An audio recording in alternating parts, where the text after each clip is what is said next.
I'm Crusher from Morgal, and see you at the Tampa Morgue.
What's up? This is Tony, and you're listening to the Tampa Morgue Season 2, episode number 95. And as always, I'm joined by my co-host from his studio deep in Tampa Bay, Florida, Mr. Ed Webb. How is everything in the Bay Area, Mr. Webb? Mr. Anderson, what is going on, brother? You got to be all rested up over there, man. You spent a week away. Rested up. Yes, sir. Yes, sir. Rested up, even though when you're on vacation, you do shit. Yes, sir. How was your trip? Good, though? It was good. It was good, man. Fucking the first 2 days, I got burnt by the sun at SeaWorld and Aquatica. That was fucking brutal. You don't realize how hot the sun is until you're out in it for a long time. What's your temperatures this week? It was like 98 when we were at SeaWorld because Orlando was a little hotter on the East Coast. And I got to tell you, I didn't ride rides because I remembered a little tidbit about my hip, when he said, you got to be careful if you're riding anything, crazy, because technically it's really just glued in. I mean, of course, it's awesome fucking bionic glue, but I didn't want to take no chances. And then watching my kids come off the rides and go, that sucked. It was harsh. And I was like, thank you. But just walking around all day and while you're waiting on them in those long lines, it gets fucking hot. Doesn't matter if they have those giant fans blowing, and you can kind of have like the little tarps you can sit under. And I'm like, dude, this is fucking brutal. But my wife poured some cold water on my neck, and I thought I was going to go into shock because that shit was so cold. But then I was fine after that. But then the rest of them, they were toast, man. It was fucking hot. Do you guys have humidity too? Because if you're thinking, for those listening that think in Celsius, you're saying 98, that's like 36 Celsius. So that's no joke. It's not just the temperature. We have a brutal humidity.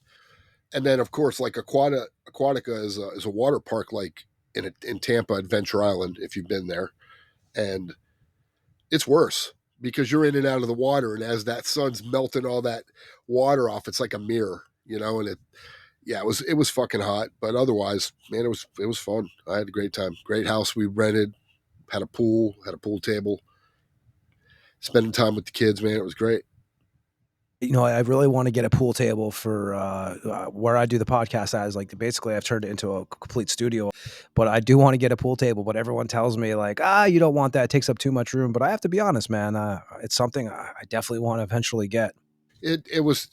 That was one of the reasons I rented the house, is because I saw it had a foosball table too, but apparently it wasn't level, so the ball just stuck in the corner, but they had no desire to play foosball. They literally, between Bryce, Tristan, Kendall, and her boyfriend, I'm like, where are the kids? And you can hear them out in the garage and screaming and yelling at each other, and they were just playing pool a lot. Like, so I'm like, wow, I never would have thought that they would have taken the pool, but they really dug it. And I played it a lot as a kid. So, when I had to go out there and wipe my uncle had one in his basement that we used to always use all the time. Yeah. You got to have room. That's the key though, is you got to have room for it. Otherwise it gets kind of crazy. Yeah, no, definitely. And we have a pretty full show. So we're going to go over the usual stuff, the releases, and this. We only have a few shows that we actually saw. I was checking. I didn't see much going on this week. There's more going on next week. I split up the releases like usual. So I'll go through a handful tonight, and then next week we'll go through another handful. We actually opened up the show with Morgal from Finland, the song Golden Son of Satan from the Nightmare Lord record that came out on Werewolf Records in 2021. We're going to be joined by Crusher tonight, the guitar player. We're going to talk about Morgal, some of his other projects and stuff. So we're going to get to him in probably about 20 minutes. It's been the infamous 20 minutes. The infamous 20 minutes. It's been kind of a busy week for me too, man. I just got back. Actually, we took a family trip for 2 days, basically over to the sea, the Baltic Sea over here. So got back this afternoon with the wife and kids, then went actually over to the arena, went to actually a basketball game here. And, I'm not a big basketball fan, but I have to say European basketball is completely different than the States. It was the city I live in, Kaunas in Lithuania versus Vilnius. So there's like a rivalry there. And I got to say, man, it was a great atmosphere. Well, basketball live is different than watching it on TV.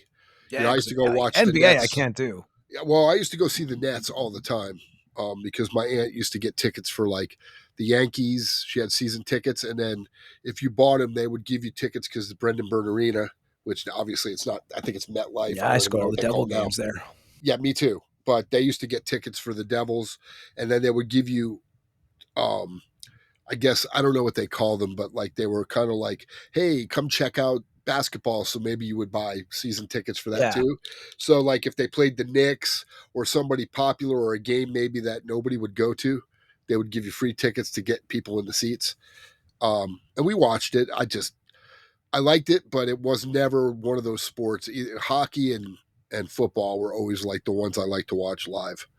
Now, even baseball, even Yankees, as a kid, it was great, but it was like, when you're sitting in the stands as a kid and you start to fall asleep because you're like, this sucks. Dad smacking you in the shoulder. Yeah, man. The pre-baseball was the best when you got all the signatures and got to hang out during batting practice.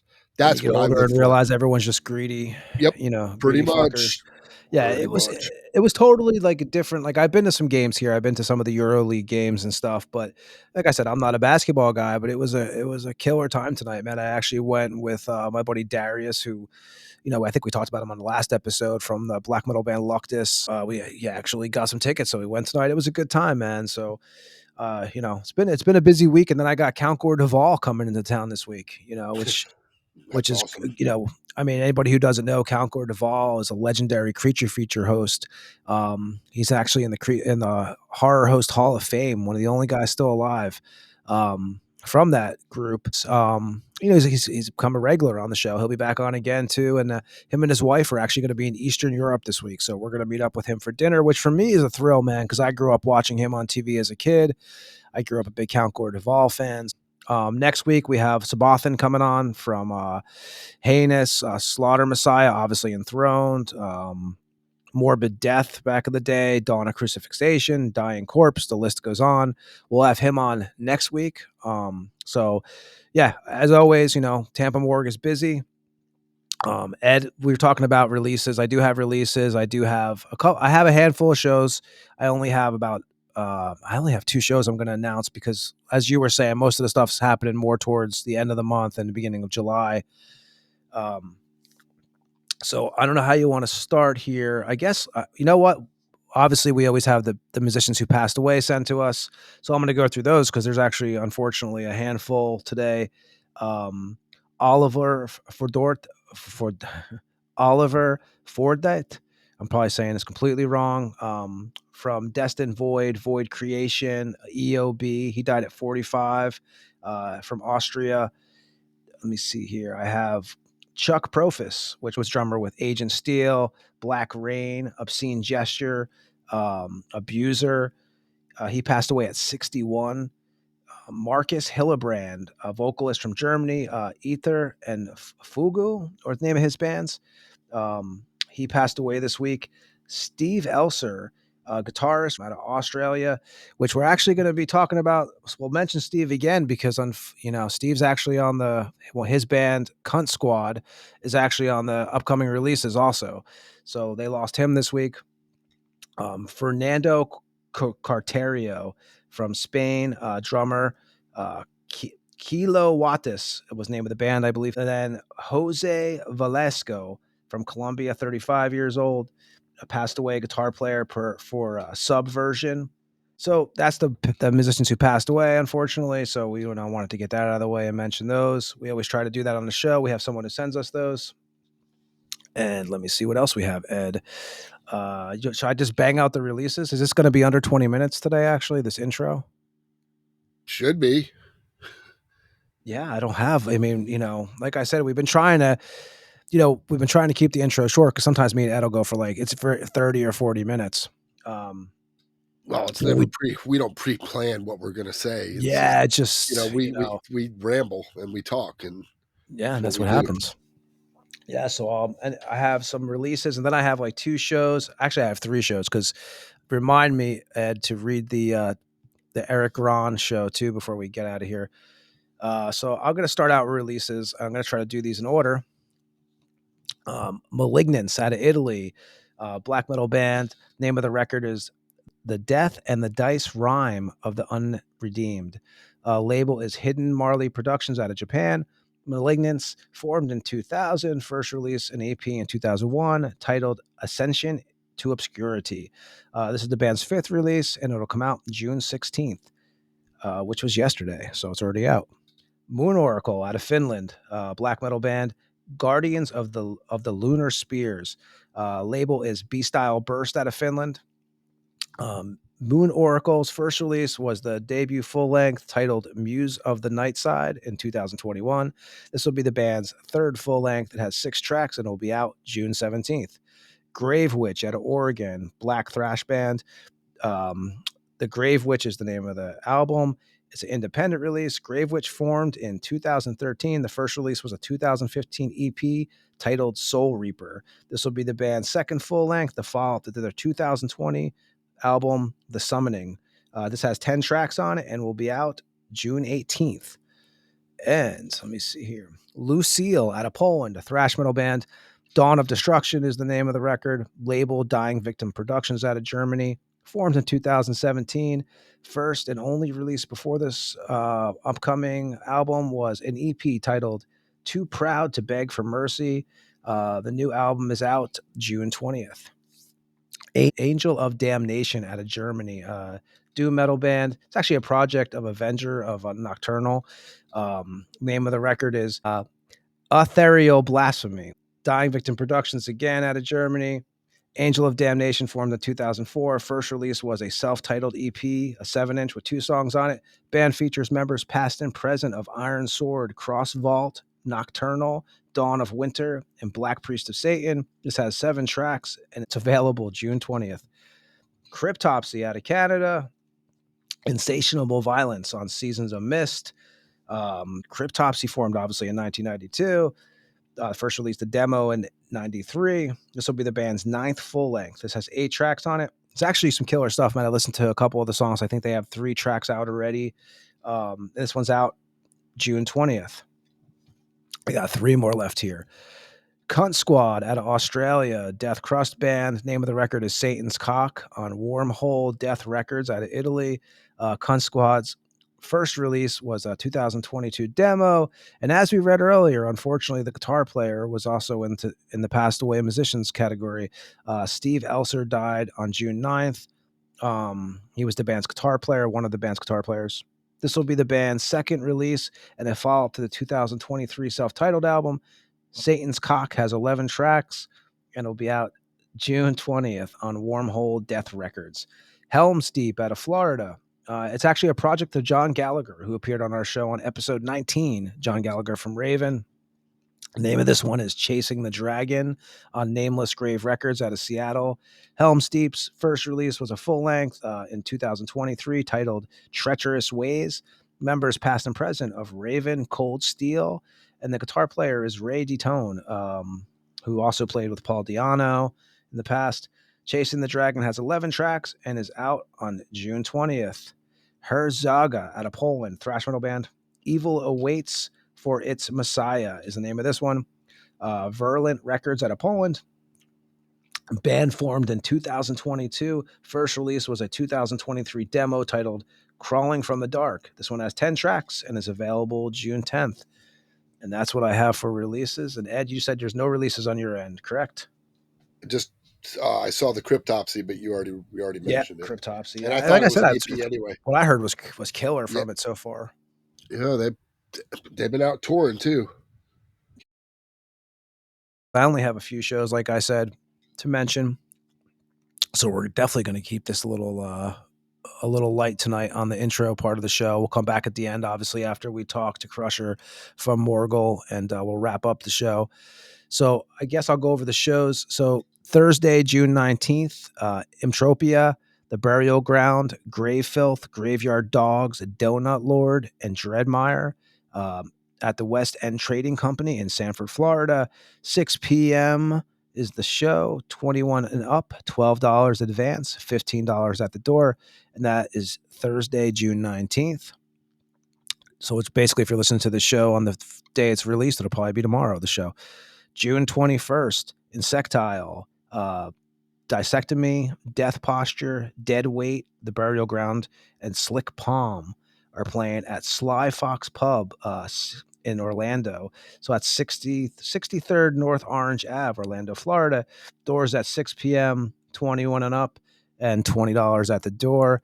And I do have another show I want to reach, because I know Eric Gron has just announced this. Anybody who doesn't know, Eric Gron has been on our show a few times promoting. He books a lot of shows over in Tampa, and he sent me a show that I'm going to read here if I could pull it up here. Of course, I'm having trouble doing that, Ed. Let me see here. Festivals with a shit ton of bands, man. Yeah, this is the same. It has a lot of bands, and I'm going to pull it up here in a second. So I do apologize for taking forever here, but it's just when things are supposed to be working. It gives me anxiety with all those bands. This was going to be the Tampa Death Fest. I know, actually, speaking of that, one of your old bands is on there, Ed, headlining this. So on Friday, September 5th, this is for Tampa Death Fest 2025 at the Brass Mug. Deceptor out of North Carolina, Fupa Goddess out of Virginia, Corrupted Saint, Scarson out of Chicago, Fathom, Dead Center, Burned at the Stake. And that's going to be, I might be leaving a few bands off of here, but we'll get Eric on, I'm sure, before the event to talk about it more. But that's Friday, September 5th. So this is way in advance. I know he just announced the band, so I wanted to mention this for him. Saturday, September 6th, Precipice, Pontifex, Pantheon, MRSA, Repulsive Vision out of the UK, A Burning Rose out of Puerto Rico, Grave Hupper, Freshly Carved Face, I believe is and Diabolic. So that's the Tampa Bay Death Fest 2025, which will take place in September, and we're going to have Eric come on here before then to talk about that, because Eric pretty much always pops on here before he does these shows. And Ed, I don't really have much else, man, to be honest with you. That's all I have. Slow week. Yeah. It's been a busy week, with you being out of town and me being in and out of town and stuff. It happens. And we got Crusher coming on from Morgal, so we can get him on and get the show going, I think. Let's do it. We don't have to hit 20 minutes. Well, okay, I take it back. We just 5 seconds. It'll be 20 minutes. So we still hit 20 minutes. Yeah. There you go. I mean, we keep it real, man. Exactly. So, and we're going to play some Morgal, and then we're going to get Crusher on. We're going to play Death Vortex off Nightmare Lord. At the end of the show, like I said, me and Ed will be back to say goodbye to everybody. So let's get the show going. This is Morgal with Death Vortex off Nightmare Lord that came out in 2021 on Werewolf Records. And we'll be back with the guitarist Crusher after this track. We'll be back on the Tampa Morgue after this.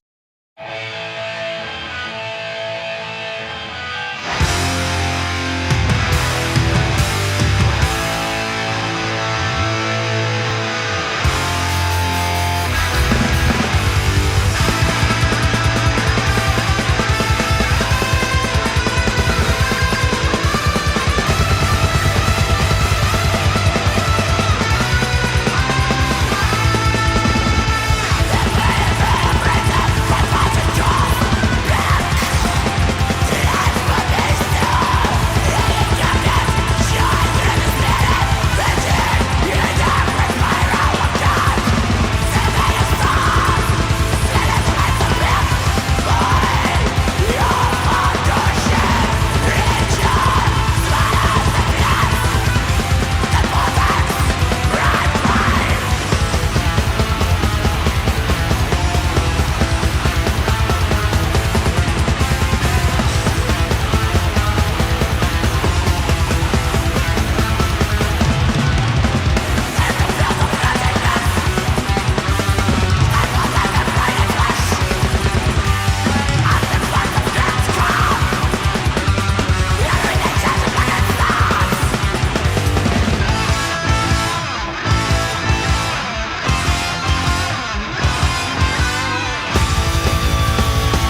That was Morgal with Death Vortex, and we are joined by Crusher from the band. How you doing, man?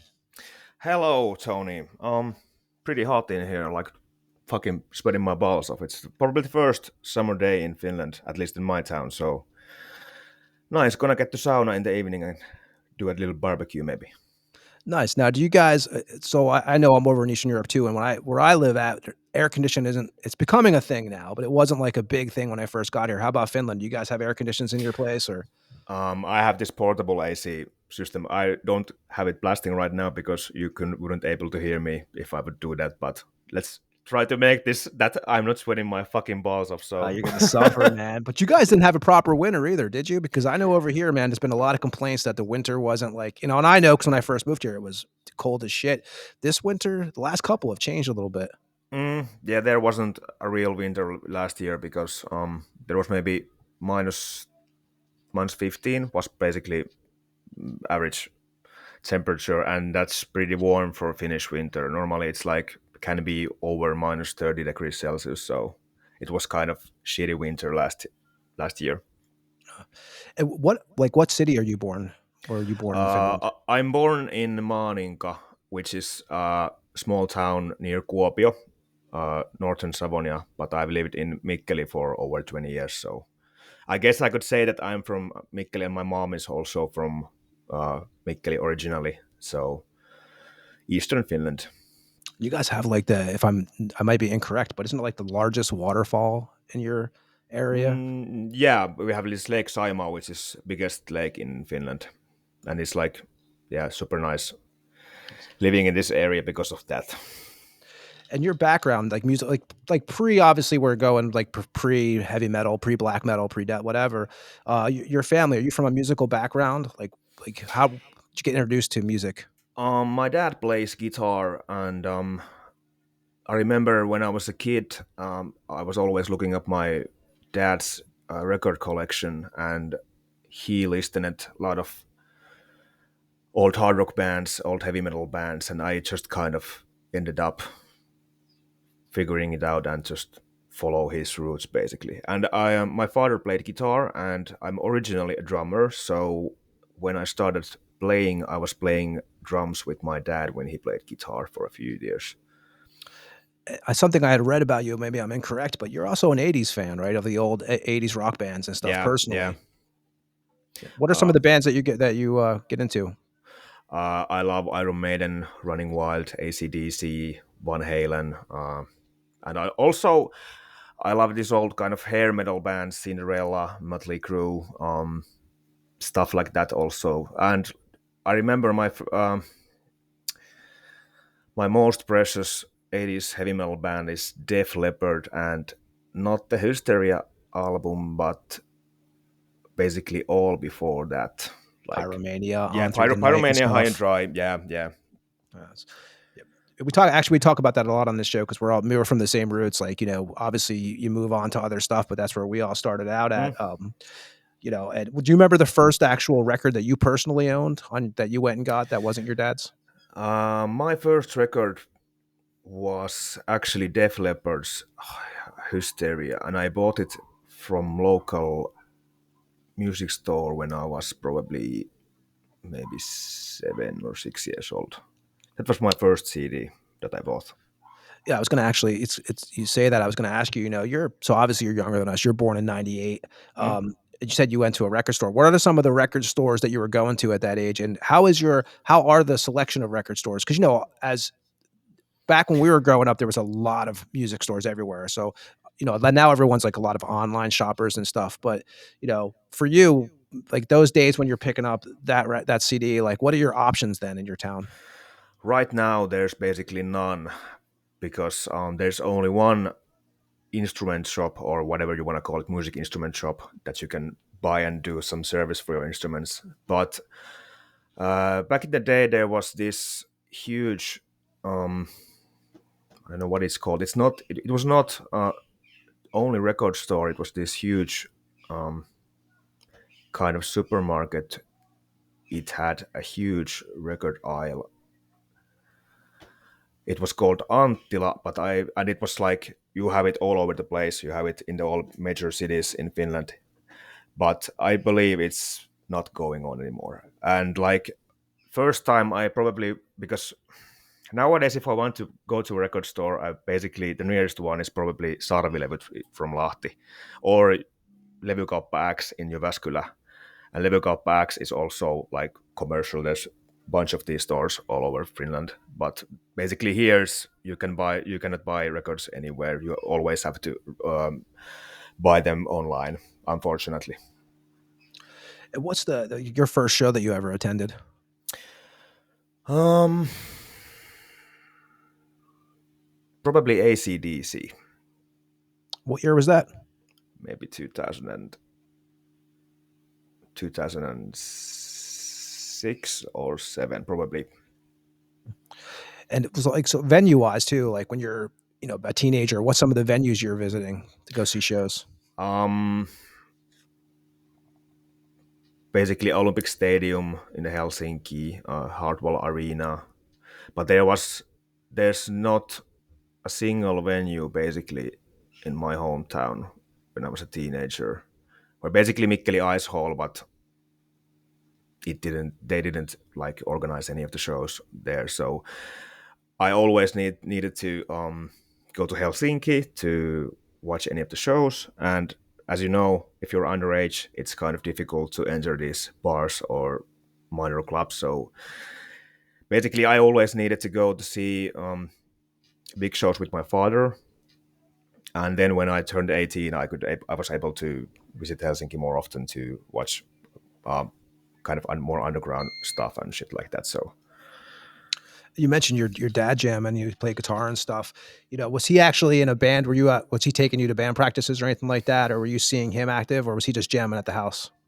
my father played in a punk band when he was younger, but when we started doing, he had maybe 10-year break from playing any of the guitar, and when I was started to playing drums, he kind of got into it again and started practicing with me. And nowadays he's in a bunch of kind of bands, but they're more softer music. It's not heavy metal, but it was that I remember because we started playing. That was kind of the spark for him to start to play again. And when's the first time you sit behind a kit? Probably when I was maybe 7 years old. Did your dad have a kit at the house already, or did you? My dad bought me an electric drum kit for a Christmas present, and probably I played 1 year with that, and then he kind of noticed that I was getting into it, so he bought me a real drum kit after that, and we were playing at our garage. And actually, I have a lot of childhood friends that are connected to music also, that we were kind of started to figuring out playing with a bunch of cover songs with different kind of lineup, as you could say, just figuring out starting to get to playing. So Is that you were in a band 2 years right before Morgal? Was that the kind of the band that transcended into that? yeah, no, I was playing with my friends. It was a totally different thing, but the Qualia, but which you mentioned, which was the first real band I played before Morgal, it had the same kind of lineup when we started Morgal. So me and our drummer Exiler were starting to play together when we were at the, maybe 7th grade at the primary school. Yeah, and you're a multi-instrument guy. You play Yeah. guitar, bass, drums. We'll talk about that through the interview because you actually play this in some bands, several different bands. When is the first time you picked up a guitar? I was maybe 5 years old when I first grabbed my dad's guitar, but I maybe tried to learn it and it kind of got away. Then I started to more like about playing drums, and I really started to play guitar maybe when I was 13 or something like that. Then it kind of got my main instrument. Are you self-taught, or obviously probably your dad probably showed you a lot of stuff growing up? Yeah, my dad showed me a lot of stuff, but then we both actually did some lessons for a few years. When do you start getting into like, you know, and I know you're also pretty diverse musically. We already talked about you like 80s music, but you're also into like some of the goth rock, right? And Mm. that kind of music. When do you start finding yourself getting into like more of the extreme music? It was when we started that band called Kuolio with Exiler, because the funny thing is that when we started that, I was more into ZZ Top, the 80s stuff. Basically, the most heaviest thing I ever heard before we started playing was maybe Slayer, and that was still kind of had to figure it out because it was so chromatic.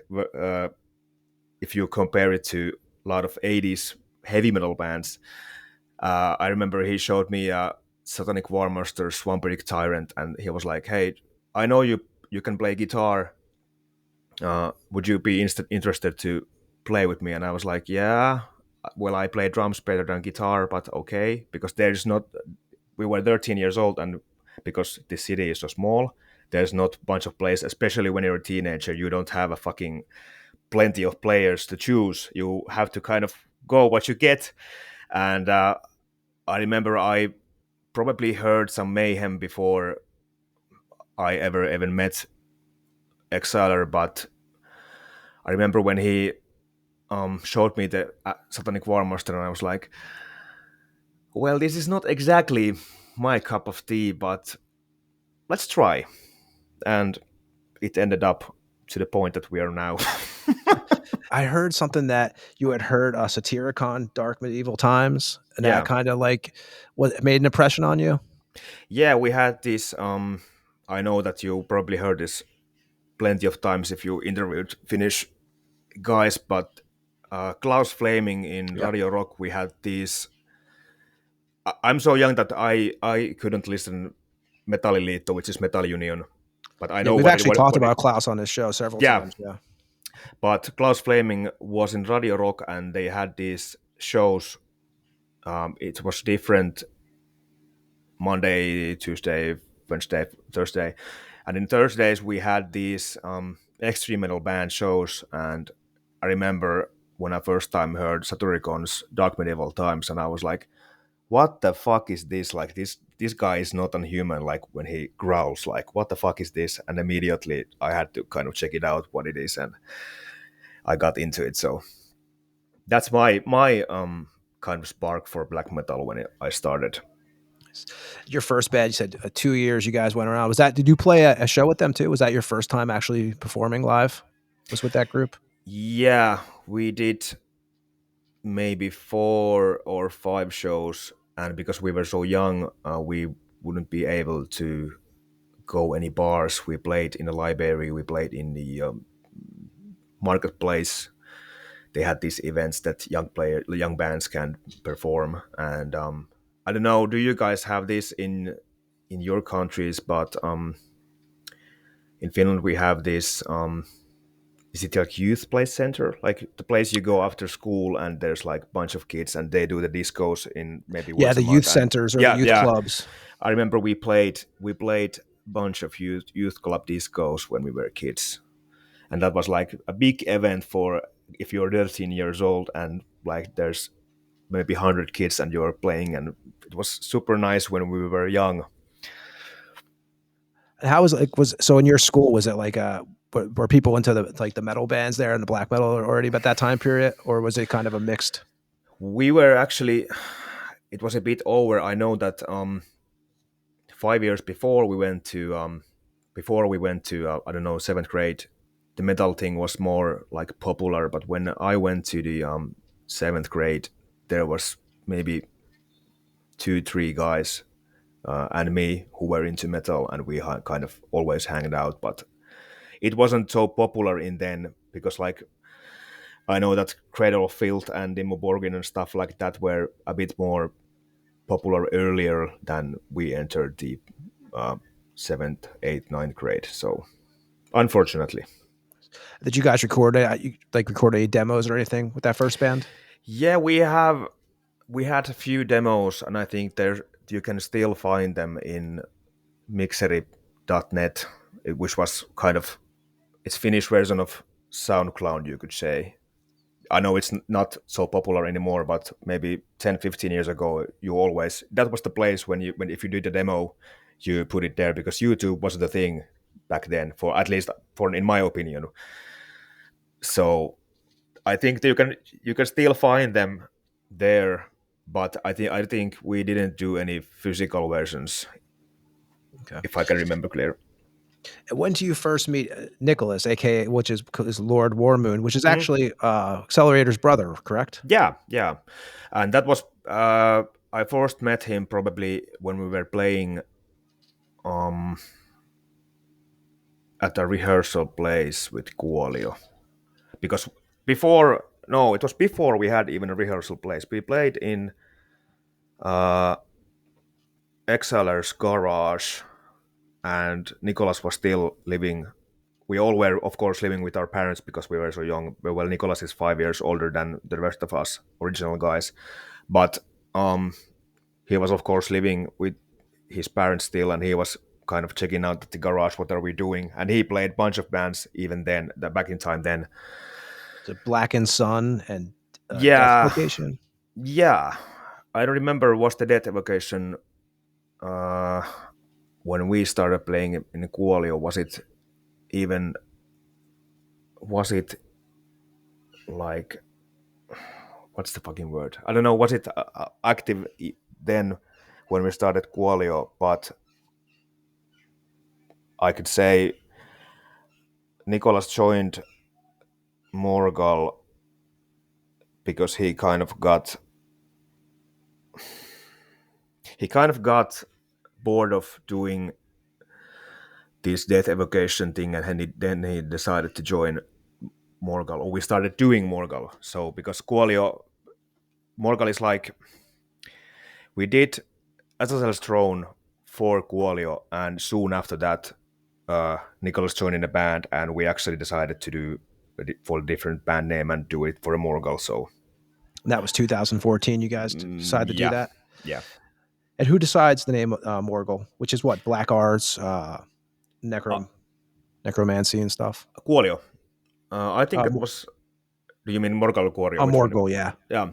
Um, I think it was Exiler decided to do that name, and because we didn't have any other like cool option for that, I was like, yeah, sure, man, why not? Like, I don't care.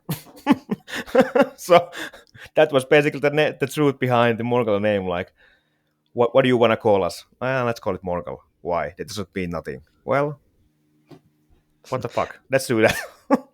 And the logo you guys use now was done by Sadist Stalker, Yeah. who's another musician also from like Demonic Torment and stuff. But the original logo you guys were using on the two demos and the split, who did that? It was done by Nicholas's ex-girlfriend, Ronja Ronkainen, who made the first logo. Okay, and you guys early influences like what, Motorhead, Niflheim and stuff. Motorhead, Niflheim, and also we were much more into traditional black metal than maybe nowadays. But we always liked heavy metal bands, all of us. So it's pretty obvious that you can kind of hear the Motorhead and stuff like that in the records. So Yeah, and you like you said too is like which we'll get to. Like you can definitely hear the progression of the band. If you go from the early releases to now, you could definitely hear a lot of the older heavy metal put into it, and just a lot of difference. Even the look of the band, which I'll talk about too eventually. You guys, it has changed somewhat. It seems. And so where's you guys rehearsing at that time in 2014? Is it still in the garage? I think our first rehearsal place was in this industrial area 10 kilometers away from Mikkeli. But we had a rehearsal place before that in the youth center with Kuolio. I can remember that we maybe have had a few rehearsals with Morgal there, and then we kind of moved to Ottawa rehearsal place because Death Evocation was rehearsing at the Ottawa rehearsal place, and then we kind of figured it out that why we should pay for second rehearsal place. Why don't you just fucking move there? That's easier. So Do you guys have a lot of like, a lot of options there for rehearsal spaces? Like, I know Tampa, St. Pete, we have certain places you can jam, a lot of places you cannot. For you guys, when in your town during that time period, is there a lot of options for you as a band? We had a few options. Right now it's pretty difficult. Right now we have this former bar, which is our rehearsal place, which is super cool. But and of course we have had a bunch of different rehearsal places over the 15 years that we have been doing this shit, but there's not like so many options here because it's so small town, so it's the culture is fucked basically. So And back those time period, like as Lord Warmoon, he's handling all the lyrics for you guys. yeah. Obviously, the band has a really strong occult theme going on to it. Is that something that you all kind of, were early on agreed on, and just something that progressed as the band moved on? It was something that progressed by the band move going on because when we started playing, you have to remember that when Morgal started in 2014, I was maybe fucking 14-year-old. So you know, it's kind of you're figuring it out all the time, and I can see, and in my opinion, you can hear and see the progress of the band in imagery, in Definitely. lyrics, in playing, in everything, basically what you do. And I could say maybe uh, when we did the self-titled EP, that's basically the kind of end point when we knew what we are gonna do, what we wanted to do, and how it's gonna go after this. So basically, before that, um, I could say that we all were just trying to play and figuring out how and how are you can it's able to do it. So Yeah, because I was going to mention this later on, but I'll mention it now. Like you could even, like I mentioned the look earlier, bet you early on, you guys are like full corpse paint. I mm, mean, I always think of that gigantic upside down cross photo where you guys are, I think you guys did early shirts with that on there too, t-shirts and stuff. Um, Eventually now it's a totally different look the band mm, has. yeah, And that just naturally happened, right? Pretty much. yeah, that just naturally happened. And what was the first Morgul song written? What we did, but it was Azazel's Throne, I think. And how long did it take you guys to get that? Like, you guys did what? The first demo is 3 tracks. How long did it take you guys to get that material together before you recorded it? We were doing it super fast because we didn't have any record labels or shit in that period of time, so we basically did one song, we uploaded to internet, we did another song, we uploaded it. Basically, you could say every week we uploaded one song maybe, and then after that we decided that let's do it physical format and let's call it as a drone and do a kind of, it was basically a compilation, but it was because it didn't have it wasn't recorded at the same time. We always did one song and put it out, one song and put it out. So maybe it took maybe a month to do that, but not longer. You guys did that demo 2020, 2015. You guys self-released it. Who did the cover of that with the goat pentagram and the cross on it? I think it was Exiler's ex-girlfriend. because like we were so young, we didn't have any like contacts for artists. Social media wasn't a big thing back then. At least when you're a 14-year-old guy, Yep. you don't know anybody who does that. You don't know artists. You don't know another bandmates who plays in it, and because you're kind of isolated when you live in this small town in eastern Finland, because there's not so much older guys who could say, "Hey, do this, do this, do this." So we always like we have stepped on the shit multiple times for everything what we have done. You guys are real young. You have these bands there who are those the legendary Finnish bands, right? Is it hard to fit in at first? Are you guys? Is it like? Do you feel like almost not disrespected, but at first it's harder to like get people to take you guys serious when you're so young compared to like the older. I mean, I think this happens all over the place. I mean, but do you feel this with back in these time periods when you guys are just starting to get going? To how do you like basically earn respect to your peers? I guess you would say. There was it's fucking scene polices everywhere. I know what you mean. It was really difficult to fit in and try to getting noticed by the older bands, and I think how we got noticed or accepted in the metal scene was we used to organize this our own festival, which was called Helvetti Irti. We had this huge rehearsal place, probably 120 square meters, and we organized it multiple times for different, because we weren't able to, like, we were so young, we couldn't able to play at the venues, and we asked a lot of venues that, hey, we'd have this band, would you be interested of booking us? And they always said no. And then we said, like, yeah, fuck off, we're gonna do this by ourselves, we're gonna organize a festival. And we probably had it like,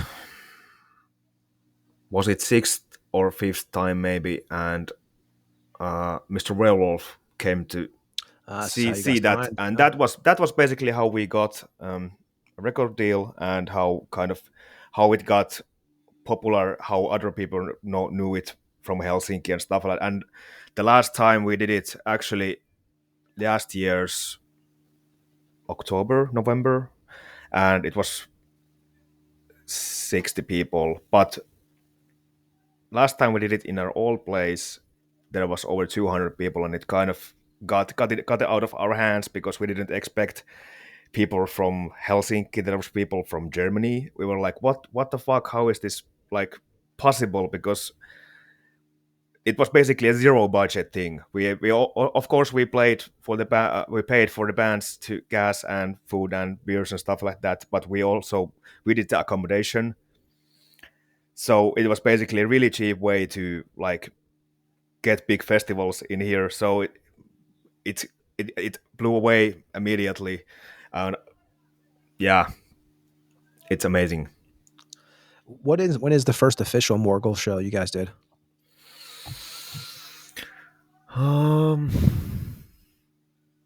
It was probably Helvetti Irti in 2015, and actually we haven't played a single official show in our hometown, which is kind of funny.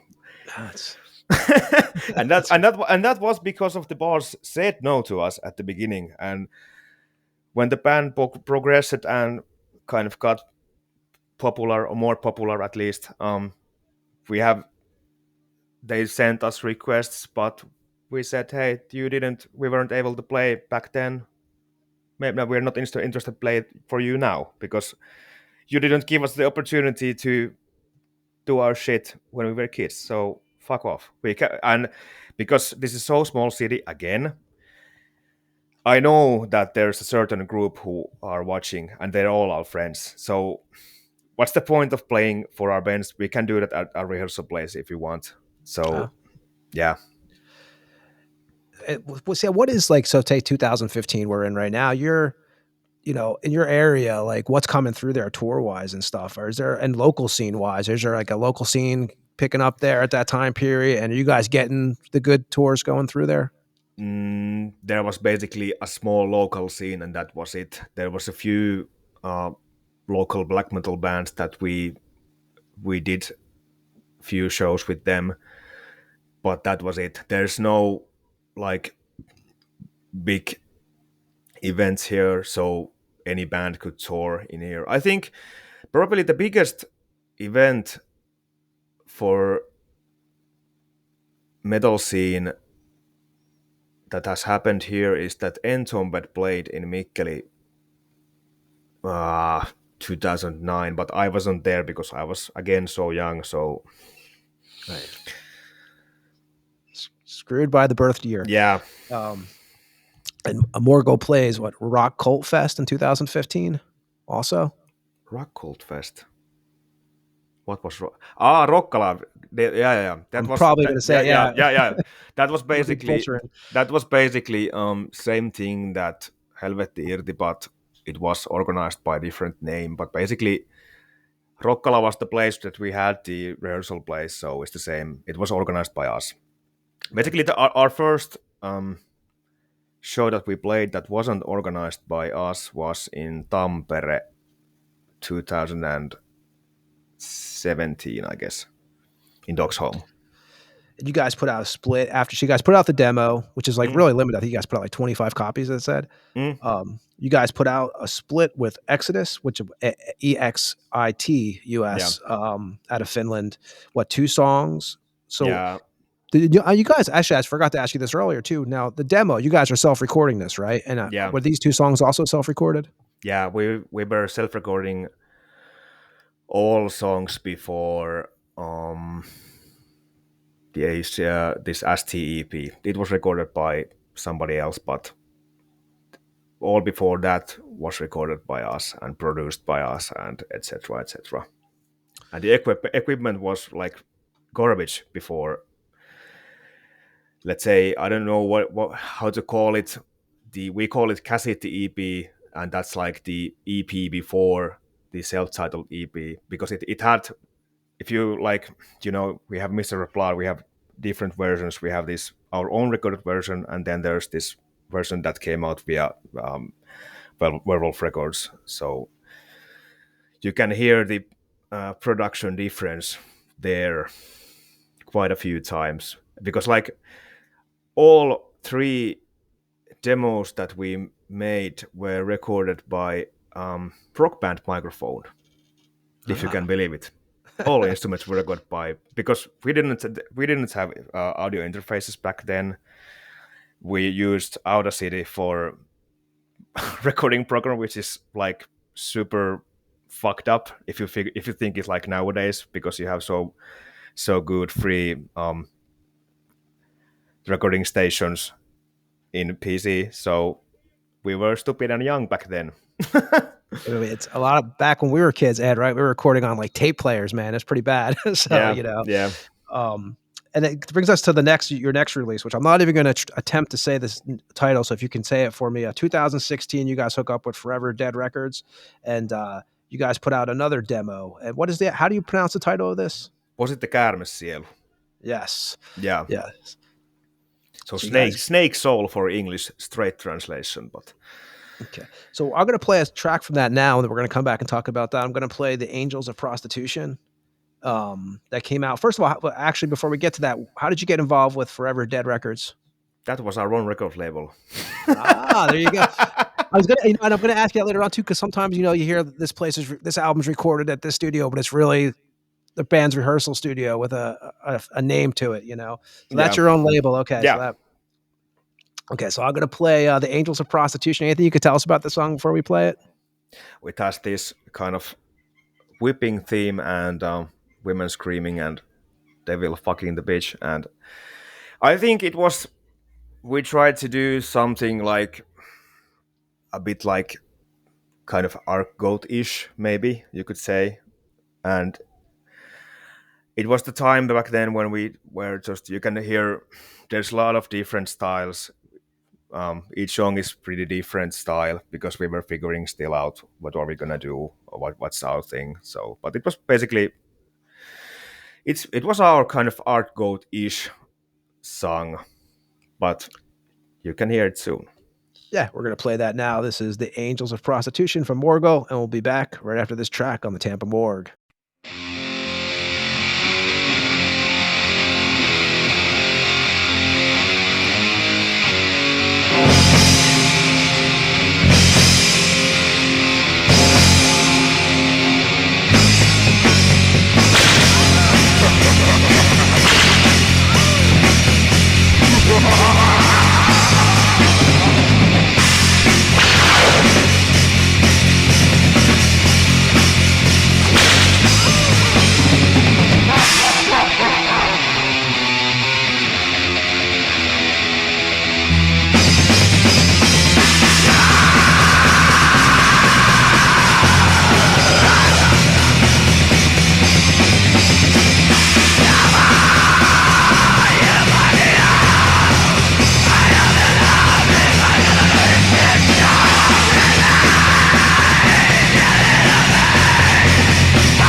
and that was the Angels of Prostitution. So this one had what, 7 tracks, including 2 tracks that were on that split that we mentioned earlier. Yeah. You guys put it out on CD, tape, and then you guys at this time period, you guys are doing shows with Sado Kiss, which actually Axeller plays in that band too, right? Yeah, he plays this band. He plays in this band, but it's years after that. Okay. But because Sadokist was playing in Helvetti Irti, I don't remember the year, but it was the first time we met the guys and we were getting friends with them. And because Api is so good player, Exhaler, so years later he joined playing Sadokist. Okay, so you guys are playing with them, Rattled Ace, Bone Hunter, Astro Wizard, Scum Ripper. In the 2016. Now, is this a Majestic Hell Chamber to record the next EP you guys are doing, Mistress of Blood? Where is this located at? Is this actual studio or is it a? No, it's our rehearsal place. Again. See, I noticed this a lot on this show, so I had to ask that. Yeah, so it's okay. So you guys do that, and you guys what? So you guys record that. So I read that the process was like from August was actually started in 16 and finished in 17 to record that. Those 4 tracks. Yeah, because it's again, I think it's done the way that we recorded the first song, then we made the second song and then recorded. So we didn't have a lot of material when we started doing the album, so we did it song by song. That's why it took so long to make an EP, but that's how we operated back then, that we did one song, we recorded it straight away, did another song, recorded straight away, and again. So it's totally different how you normally do it and how we do it nowadays. Because of course, if you record an album, it's more practical to do all the songs and then record the whole shit. So yeah. You guys put out 150 of those tapes. How are you guys getting the tapes done? Are you guys doing those yourself, or? We did it ourselves. We had this, as I said, Forever Dead Records was our record label, and I remember clearly when we did the CDRs and fucking recorded the cassettes and copied a bunch of cover art stuff and did the whole thing. Whole thing back then. We're a bunch of DIY guys, so it was easier back then than I remember we sent probably 100 emails to different record labels that, hey, we have this band, would you be interested of getting us? And none replied. So we were again so like, fuck this, we're gonna do it ourselves, so we can get it out. And I know that if it was a commercial thing also, because if it says on the Metal Archive that you're unsigned, it's kind of level down. But if it's from record label, of course it's level up. So that was also a commercial thing. But Spread Evil is actually it's a real record label. It's out of Finland, right? Yeah. It's from Molestor Kadotus, if you know that band, know that guy from Anal Blasphemy and stuff like that. That was our first kind of real record deal. And how do you get involved with them? I think we met Molestor at some festival maybe, and then he asked us, or via email. I'm not 100% sure how it happened, but well, you mentioned Werewolf Records, which is obviously where you get onto next. So was that 2017 or 2018 you signed with them? 2017. But in Finland, you had to go to the army, and 2017 was the year that me and Exceller had to go to the army. So we recorded the self-titled EP before the army, and then we had to go to the army. I served 9 months, and I think the EP came out when I still was in the army, maybe. And that's the 4-song EP that first comes out of Werewolf. Yeah. And that's black and red vinyl. So for you, obviously you're younger than us, so we grew up in the whole vinyl world when we were kids. And how was it cool? How cool was it to see your band on a vinyl record? Because that was the first time you guys had been on vinyl. it was a big thing because personally I don't like CDs that much. It's for me it's kind of cheapest possible way to get the band some physical format, obviously, and that's why when I saw the LP, I was like, "Fuck! Now we're like a real band, and this is like coming true what we always like had in our minds that how it's gonna go." So it was really cool to see actual LP that you played in. So And who are some of the like? Do you have any bands that you guys have kind of made an alliance with in Finland? we probably didn't have like regular bands that we did show with, but I remember that Huoripukki. I don't know. Are you familiar with the band, Finnish death metal band? I don't know. Is it even still exist? But we played a few shows with them. I know the guys quite well. Well, obviously, Sadokist. Even nowadays, we hang out with the guys, and Api plays with different groups with the same guys that still played in the Sadokist back in the day. But there wasn't because there was no local heavy metal scene, and the whole Finnish black metal scene is so small, and especially when you're a bit younger, it's more difficult to kind of Get accepted or yeah. 2018, you guys played Steel Chaos, which had what True Black Dawn on it, Impaled Nazarene. I remember it was first time that I was actually kind of scared to go on stage because it was like our first big show. National gig, would you say? Yeah. And I remember it had these red curtains in the stage, and usually you don't have them. And I remember that I was watching day before we had our show. I was watching Marduk, and I was like, "Holy fuck, we are gonna play in this stage next day!" And how is it gonna go? And I remember when I entered the stage and the fucking carpets dropped out, and I was like, "Oh fuck, we're gonna fucking die." but it went out actually really great. It turned out a real good show, and that was the kind of show that gave us the popularity, and people kind of started to notice that hey, there's another new kind of band which is playing totally different than average Finnish black metal, at least in my opinion.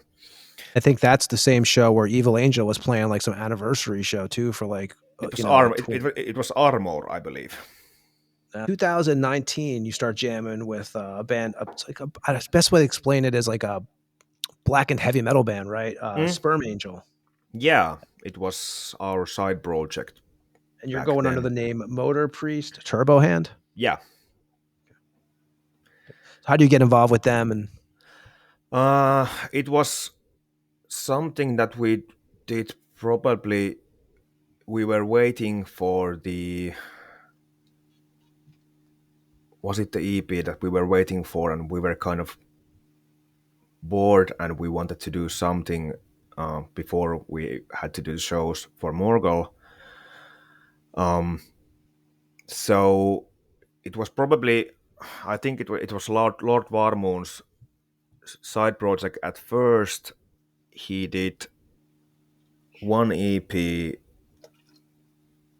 with Jesse Siiteri, which was our friend, and because there's always lack of players in Mikkeli, he probably asked me that, hey, would you be interested to playing maybe drums and guitars for a few songs? And I was like, yeah, well, what the hell? And I kind of got stuck into that band. Yeah, because you did at first you did the drums for 2 tracks, Graveyard Fucker and Sadist Master. Yeah, I did drums and guitars probably for the songs you mentioned. 666 demo. Was that what it was called? The 666 demo? Yeah, I think it was 666. But you guys only played one gig? Yeah, we played in rehearsal place, but that wasn't our rehearsal place. There was this there's this guy in Mikkeli, Eetu Orbinski, who plays in a lot of different groups, and he was turning 30 years old. So we had this event that he had to play all his projects in the same night. So he played fucking probably 7 shows in the same night. So Sperm Angel was the one band he played, and he played in the Life is Poison album by the name of School Basher Coffin Storm. Maybe I'm not because it's the project was like it was active for maybe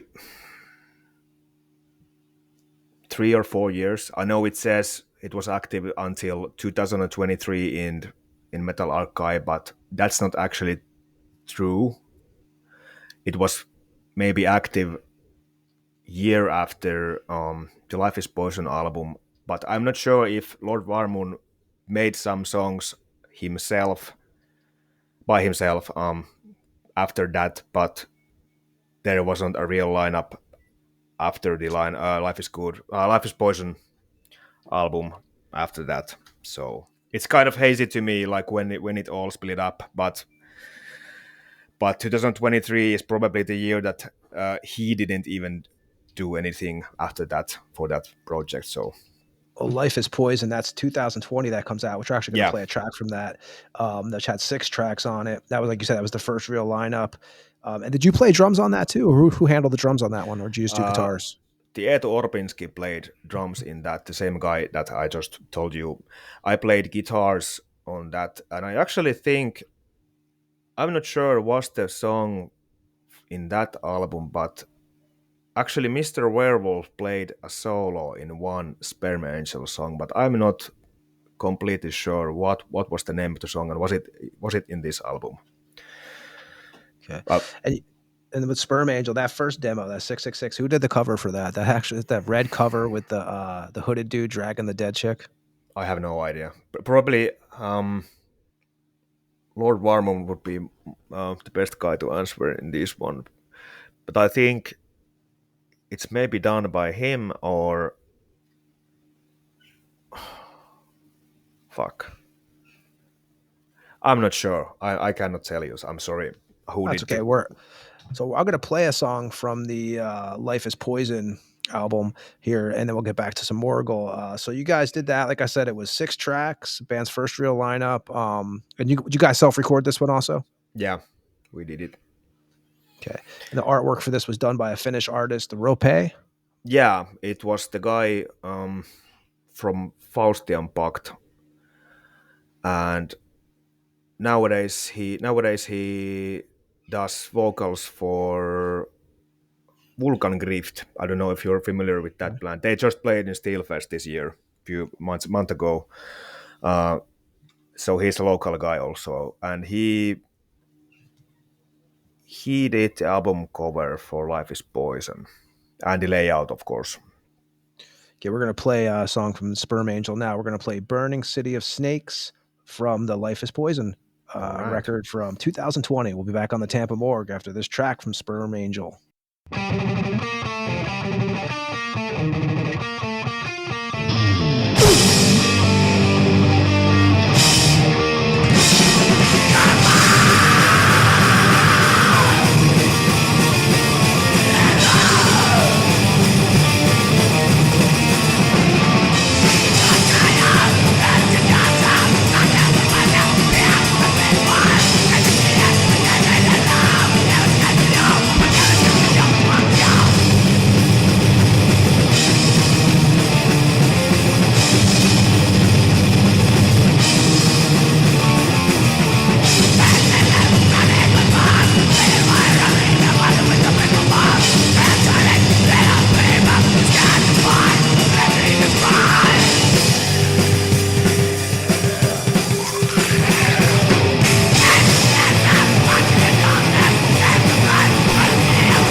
and that was Sperm Angel with Burning City of Snakes.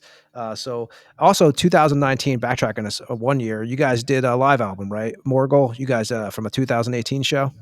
Yeah, we did a live show. It was, I believe, it was Molestor's idea to, hey, let's make a live album, and because we had this record deal with Werewolf Records, and I think maybe Mr. Werewolf wasn't interested back in time to do the live album, so it was chosen to do by via Spread Evil Productions, and that was the first show we ever. Well, no, I'm talking bullshit right now. It was after the army. Anyway, that was recorded in old. What was the fucking name of the bar? It's really kind of famous. Rokki Karhu, Bar Rock Bear. The title was Live Desecrations at Vantha. Yeah. And you guys did that. And I want to ask you too, you mentioned the army thing. How was that experience for you, man? You know, you spent 2 years there. Was that, No, you 9 months. 9 months you 9 spent months. there? Yeah. Yeah. Was it a positive experience for you, or? It was positive, and it's kind of because generations, we always have to, we always, after the Second World War, every man, it's kind of, it's a strange thing if you don't go to the army. Yeah. Well, nowadays it's maybe more common to do a kind of civil service and stuff like that. But like, it was so obvious that you had to go there 6 months to a year. Depends what you do there. What is your position? But it's kind of when you man up and get your shit together, and you like first time you are out of your parents' dishes and stuff like that for a year, and you kind of man up. So it's, in my opinion, it's always a positive thing. And these days you can't trust your neighbors, as we all know. So you Yeah. gotta do it. Yep. 2020, you guys are back in the studio to work on the Nightmare Lord record. We actually opened up the show with Golden Son of Satan, and we also played Death Vortex before you came on. So first of all, working with Werewolf Records, do they kind of let you guys do what you want and then give them the finished product and then put it out, or how is the experience working with Werewolf Records? We do the songs before we enter the studio, and of course we try to rehearse them as much as we can. And basically, back in the day, the Nightmare Lord, because all the guitar tracks were done by me, we didn't have a second guitar player back then. You cannot rehearse them by two guitars because you don't have the second guitar player. So I remember that we kind of did. I had the idea how the second guitars are gonna go, but because we didn't have the second guitarist, it's kind of, we finished the second guitars at the studio, and Lauri was also doing he was producing the album, so he had some ideas, we had ideas, and we just did them together basically. Yeah, because like you mentioned, you were at this time period, you guys are a 3-piece, which now you're a 4-piece, which we'll talk about also. Yeah. But you guys are doing that, and before that, you guys did what, 2 demos, 2 EPs, and the split, and then the live album. And did you guys feel like it was time now to do a full length? Was this something that Yeah. you guys said, hey, we've done all these other kind of releases, let's make it a full record? Yeah. It was time to do, and it was actually because of the army and stuff like that, we didn't have a time to do, and we have always had regular lives, regular daytime jobs and stuff like that besides the band. So it's always kind of, we have so much to do. So then there was the time to make a full album, and it kind of started to feel like, hey, we have a bunch of EPs, bunch of demos, etc., etc. Now we have to do a full album, because it's, for me, in my opinion at least, it's kind of strange if there's a band that's been active for almost 10 years and there's not a single full album. That's weird. Like, why? So that was the time we decided that, hey, now we need to do a full album. You guys did 7 tracks, all which were unreleased at that point. And you guys also worked with Ed. You've actually got, I know, bands that you've been involved, worked with Joe Patango. Also, you guys had Joe Patango do the cover. Yeah. Did you guys give him an idea, or you kind of let him do what he? Yeah, we had this idea of this kind of nightmare to be a monstrous creature that would rise up from the death vortex, and I still can remember that we Nicholas actually drew like his idea, and I don't know if I can still find it, but it's pretty funny because it's like fucking drawn like a fucking 3-year-old, like fucking stick guy who have like decent chains going on over it, and actually Mr. Werewolf sent that to Joe Petano, and it was like, well, I got the idea. Maybe we can do that. It's a great cover. I mean, yeah. But I know it's kind of controversial because I've heard a lot of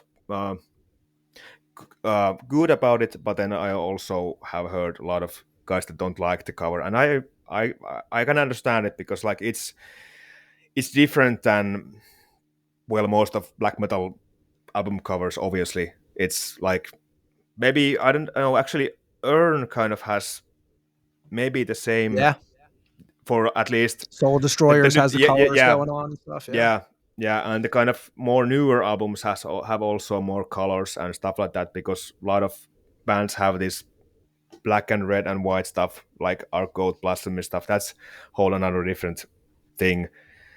But we wanted to do more like I could say more maybe heavy metal-ish album cover, because we are not like traditional black metal, so it fits more in our style to make a little bit strange album cover. And as we mentioned earlier, you guys have progressed. You could see it if you go through all the EPs, the demos and stuff. You can see the band change a little bit as it goes. And I had heard you guys mention this also on a previous interview with Jerry, actually, from the Raw 2 channel, that one thing is you guys don't really have rules. Like you said, you're not trying to follow a guide, right? Like if you want to do something, it's going to happen. You guys are going to add it into the band. You're not going to look at like the rules of what is accepted and what's not accepted. Yeah, so, we don't want to put ourselves in the corner because I think it affects a lot if you kind of have to always figure out that does this fit? What are people going to say if you put that in the record? And because we all listen a lot of different music at the same period, like I can listen heavy metal. Jasper, our second guitarist, maybe he listens more death metal style music, and when you mix it together, I do. Obviously, if you listen a lot of different music, I know I can grab a guitar and immediately I can do this Iron Maiden stuff, and he maybe does more harsher stuff. So why would you put yourself in a corner that, hey, you have to always do it by the book, by this way, and it's kind of sucks. I don't have any other word, but it sucks if you do that. It's totally bullshit. Yeah, you don't want to pigeonhole yourself. Then, yeah, you know, you always have that, like you said, you know, and you're always going to get comments. That no matter what, if you're anything that's going to be online, you're going to hear shit about. But I think it's good, especially you guys are such a young band, to do what you're going to do now, because it's going to kind of set the plate for later on. You know, at that time, so you guys also had some guests on that record, right? You had Henry from Fintroll on there, and Moon Sorrow, and helped you. What you did the intro on the record, and a guy named V Chaos. No, I think the Fintroll guy made the. No, I'm sorry. It was the Pallonen Ville, which was played in. What the fuck was the band called? He does the. Fuck me. The guitarist from Fintroll is the guy who mastered the songs, but the intro was made by V Chaos. I saw him go under. Yeah, that's Ville Pallonen, I believe, which is the guy behind. What the fuck was the band? I'm fucking blackouting here right now. It's really popular, actually. You'll remember it after the interview. It's usually how it goes, man. you Yeah. know. And like band wise, how's the chemistry in the band at this time period? So eventually you guys add another member, which we'll talk about and stuff. But you know, at that time, are you guys, because you guys have been doing this, like you said, since 14, and you guys are actually growing up together, you know, like you guys. Yeah, we're all kind of, it's always based more on friendship than playing in a band. Like, even if we wouldn't started this band, we would still hang out with each other. So there's always been a good chemistry in this band, and I think it's the only way that it's like, if you're talking bullshit for another member, like, it's not possible. Like, it's like a second family. Band is always like a second family for me. 21, you guys put out The Nightmare Lord on Werewolf Records, and also get distro through Hell's Headbangers. Is that because of the relationship with, I know Werewolf deals with Hell's Headbangers and stuff, and that's how you guys got associated with them? Yeah. And you guys have a second guitar player joined for, I think, a small period of time. Petri? Yeah, Petri was, it was the time after Nightmare Lord that we decided that, hey, now we really need a second guitar player, because I remember when we were rehearsing Nightmare Lord songs after the record session, I always felt that, hey, it's missing something, and I knew that it's because of the second guitar. I always need to learn how to play them live, because it's totally different when you have two guitar players in the record and one guitar player doing live. So it was really hard I need to learn the songs all over again. How would you do that in live situation? And then we were just figuring out. I remember when we were at the Exiler's summer cottage place, and we were just figuring out that, hey, we need a second guitar player. Who are we gonna ask? And we had a few kind of options, and then I ended up like, hey, how about Petri? He lives quite near us, and he was the big fan of Morgal, and we all knew him pretty well, and we were like, yeah, let's ask him. I don't know how it's gonna go, but let's ask him.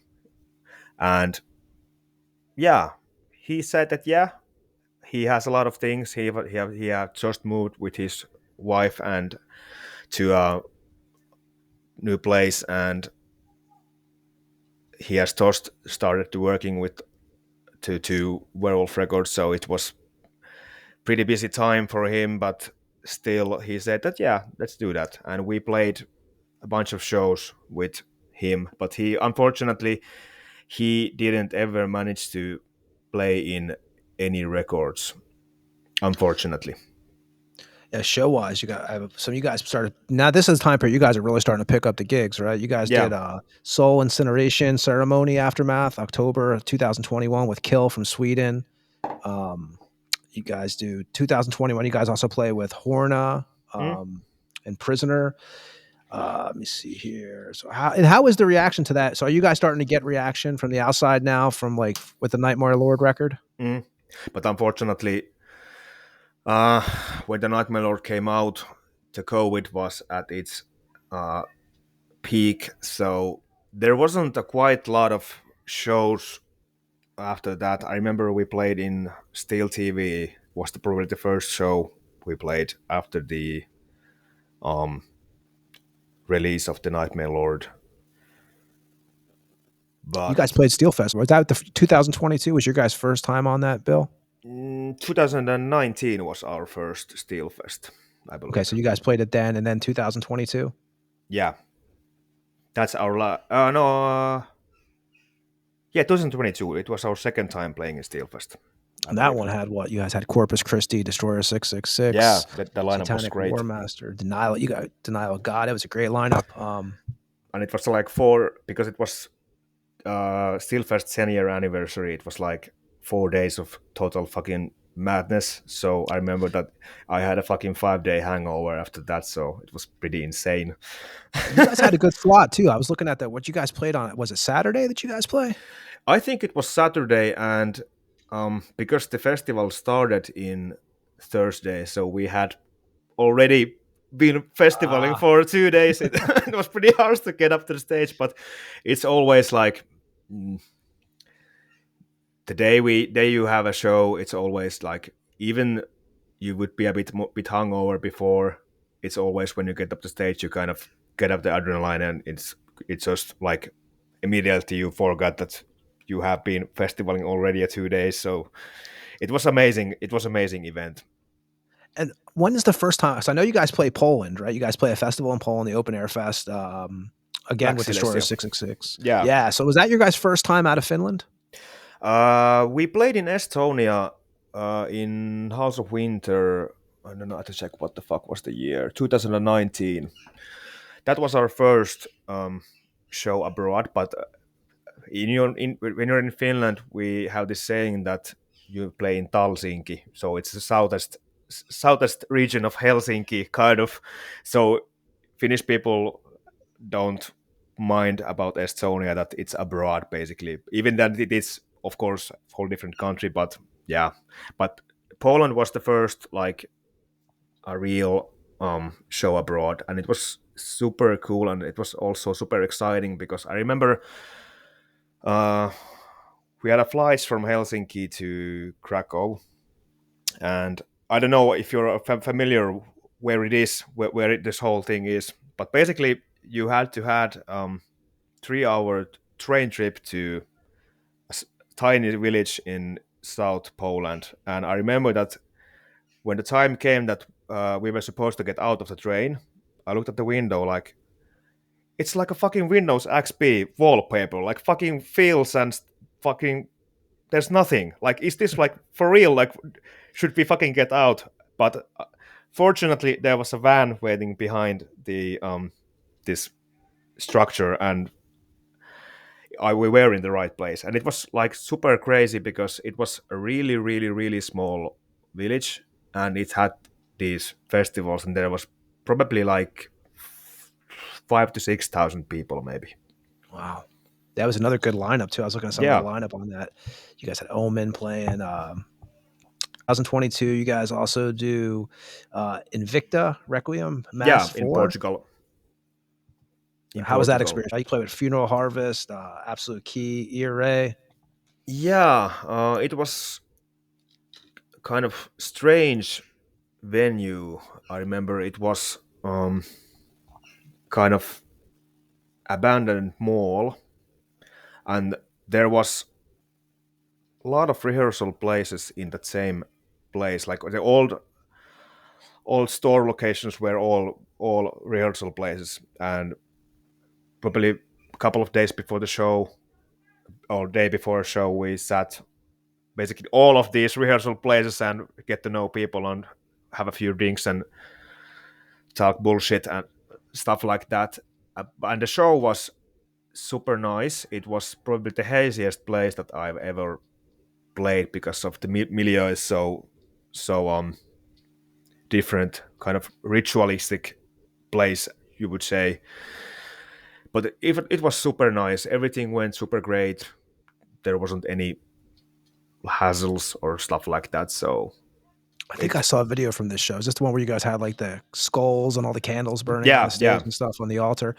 So what do you guys start making that also, like we were talking about earlier, if you look at the old, even some of the covers you guys released, you guys were definitely in the whole corpse paint mode and stuff. When did you guys start veering off of that? Would you guys just started leaving it off? We still do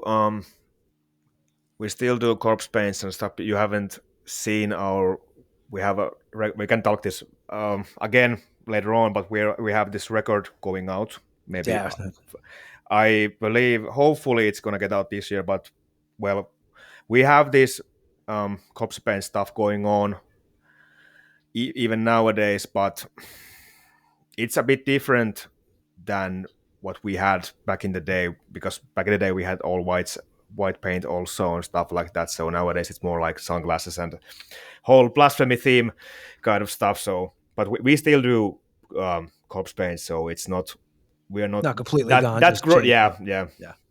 And then we talked about Jasper, right? Mm. 2022, he joins up with the band on guitars. And how does that whole thing come together?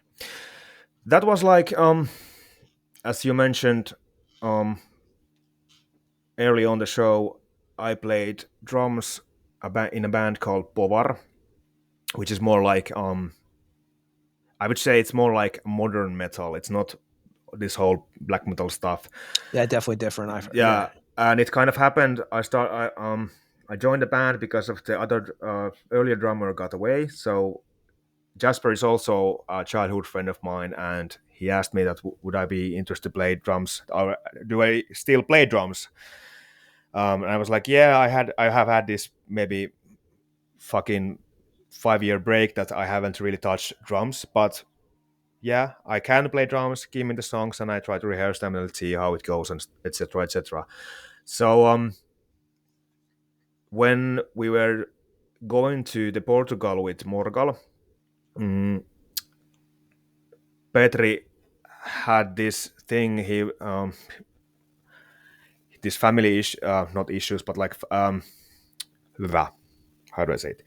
Her wife was pregnant, and it was the date that their baby Ah, should born was the same date that we would be able to go yeah. to Portugal. So I asked Jasper that, hey, would you do live for us in Portugal? Because I know he's a great guitar player, and like I was, that's not going to be any problem for you.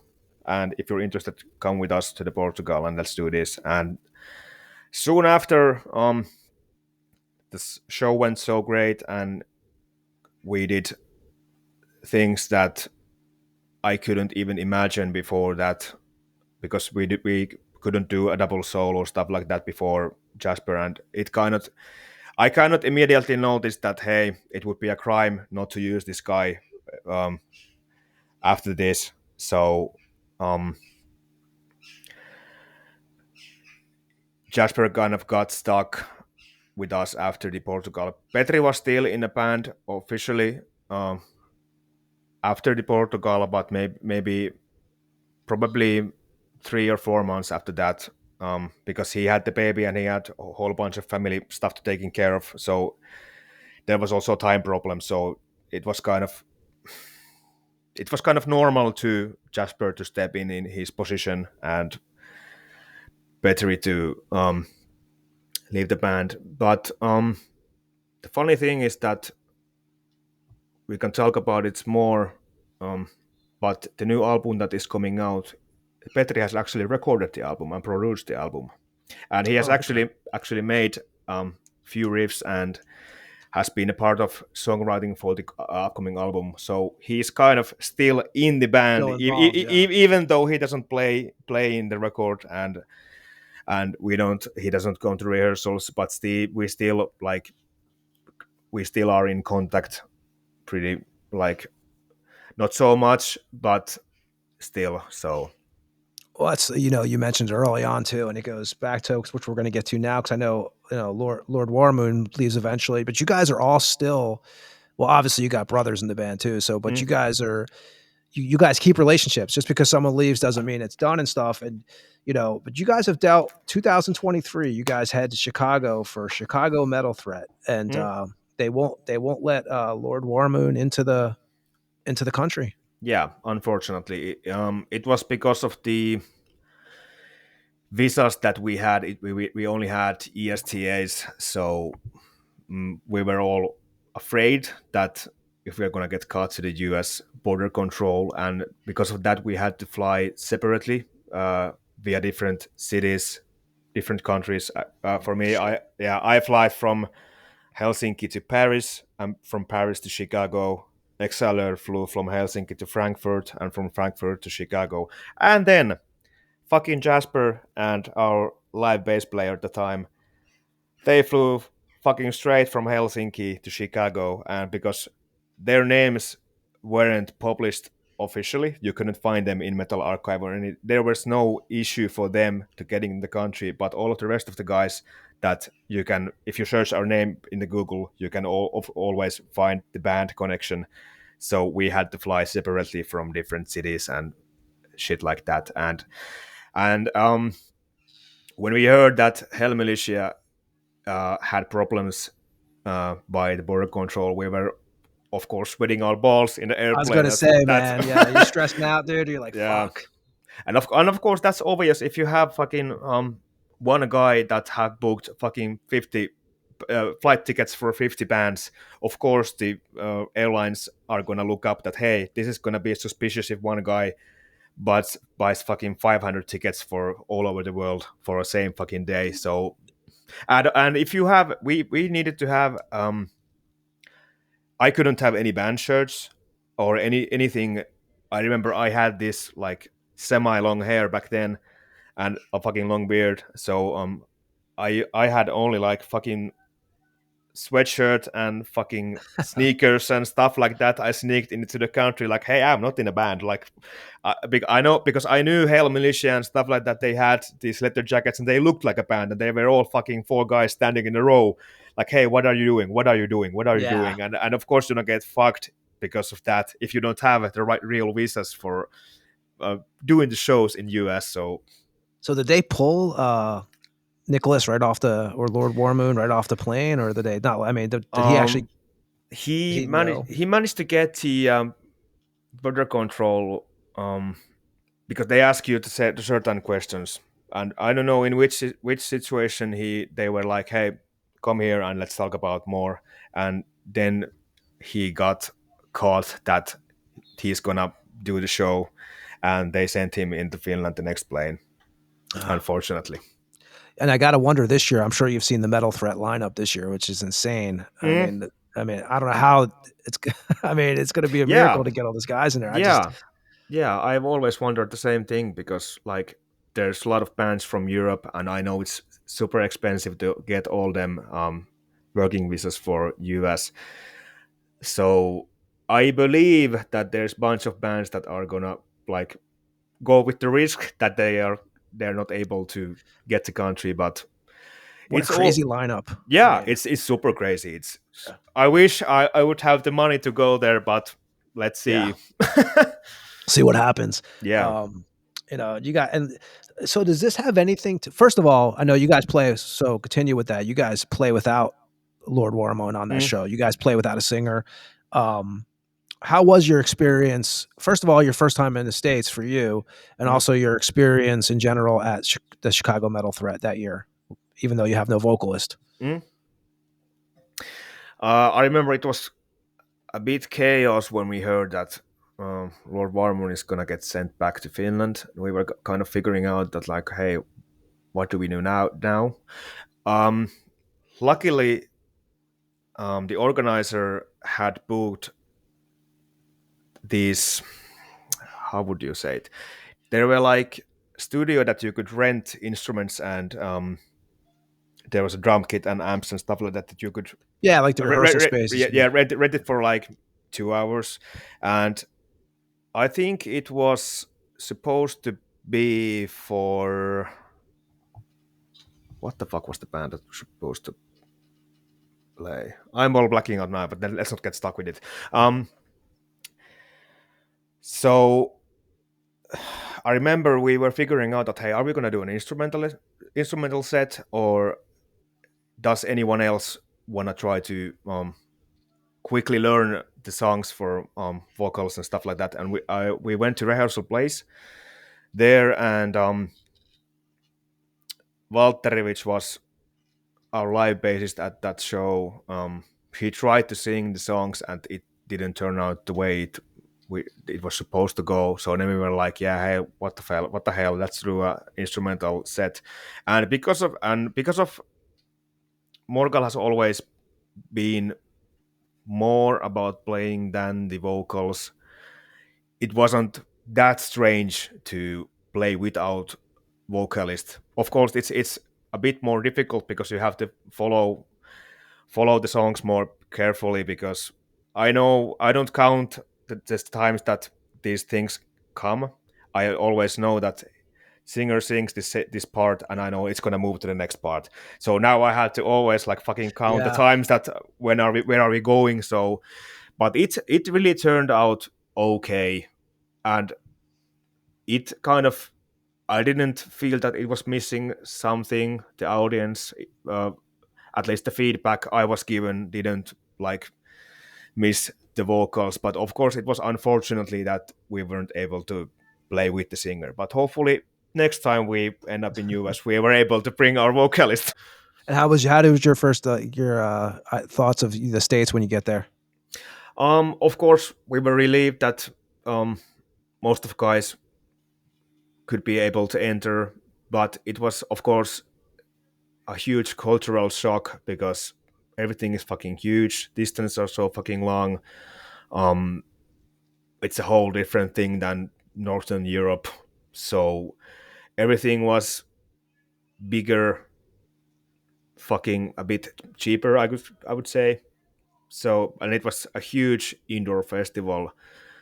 Um, so everything was basically new. How the things are going there. Met a lot of great bands there, a lot of great people there. Huge, like I was surprised that there was such a big fan base for Morgal because like none of us have ever visited even in US before that, so it was totally kind of strange feeling that someone is fucking hyping you. So kind of heads are rolling when you're in the States because everything is kind of totally different than here. So Now, did this have any? Obviously, we mentioned, obviously Nicholas Lord Warmoon leaves the band at around 2023. Mm. I know you guys are all still close and everything. So, was it just something that he wanted to do? Would have anything to do with like the experience from not getting into the States, or just? that was basically, I would say, last nail in the coffin that he was denied to US, but that wasn't the reason he left the band. He just, well, he's 5 years older than us, and because we all have kind of sold our soul for rock and roll and kind of like um sacrificed for basically in everything for the band stuff. So he kind of just felt that maybe he needs to do something else than this for a while. And he said that, hey, I'm gonna back up and I'm gonna maybe do some art shit and start different things.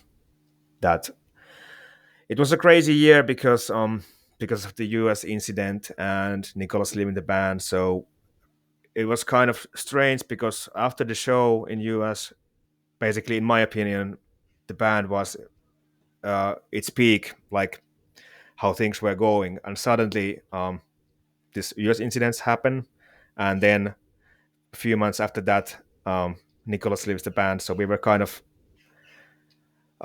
shocked at what the fuck is going on now, because it's always been the three of us at least. There can be some parts moving, some players, but there was always this trio that exists.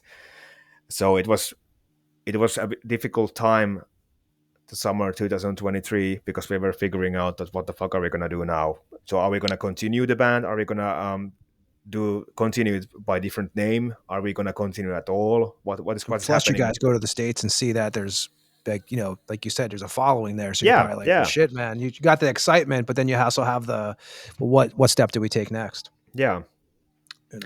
And you will add another vocalist, which we'll talk about in a minute. But and you also mentioned in 2023 you do the Hatred to Ashes record with Power. Yeah. So you wind up with them. Did you guys do any live shows? They did a bunch of live shows before me, and I played probably three or four shows. I believe the last show we played was in Kotka, which is a kind of, well, it's a bigger city than where I live, but it's kind of mid-sized city in eastern Finland also. But we didn't do a bunch of shows after the release, and it kind of, after we did the Hatred to Ashes album, pretty soon after that the band split up, so it kind of got away, I would say. So So band splits in 2024, right? And that's the same time Yeah.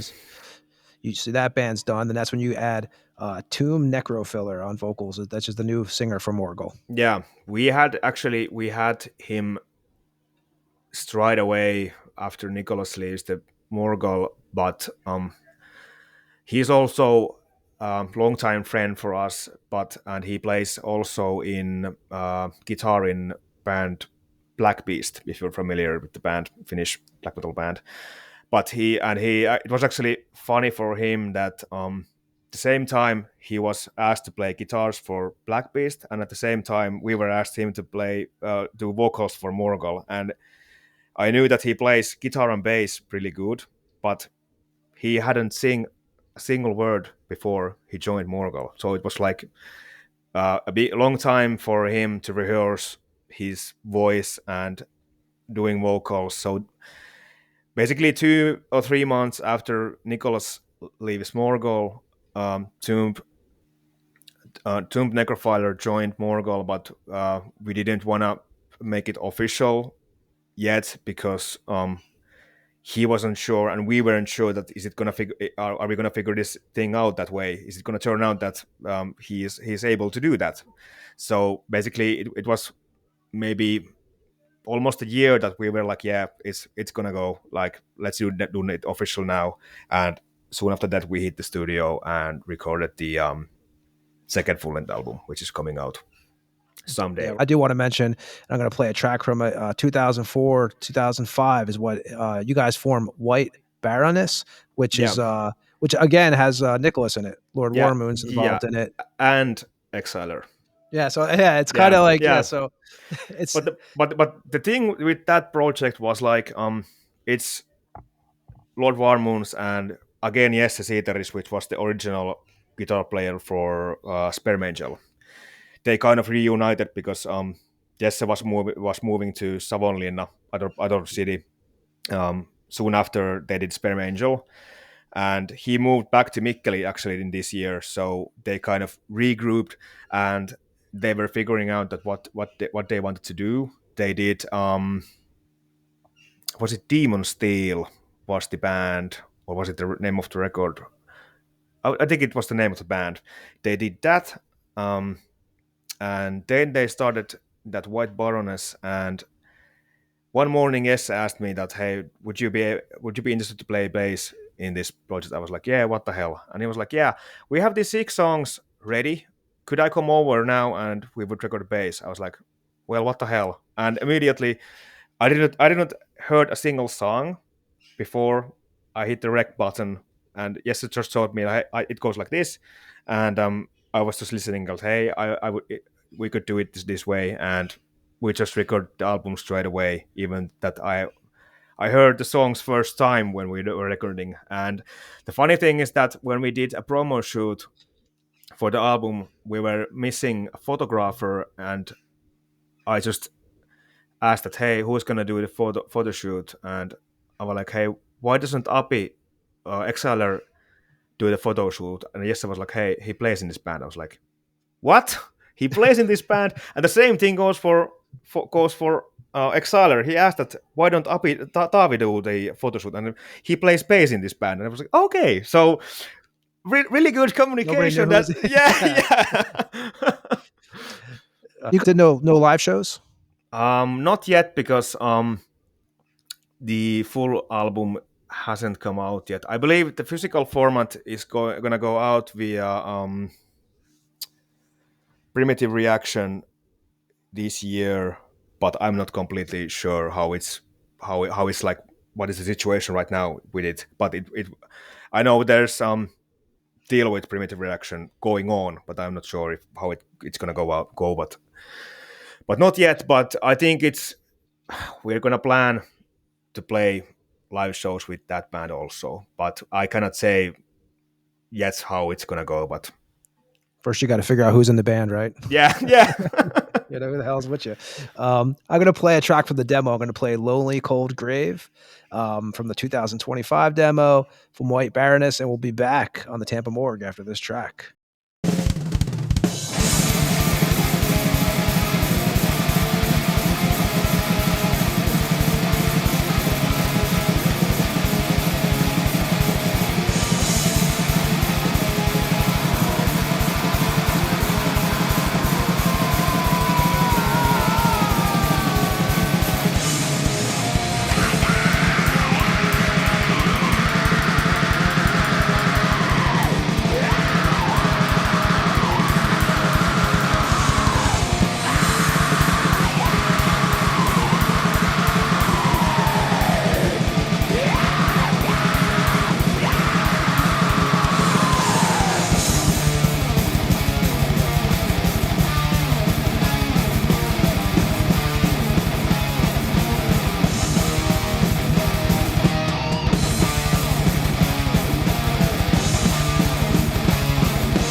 and that was White Baroness with Lonely Cold Grave off the 2025 demo. So you said with that band, there's an album coming out.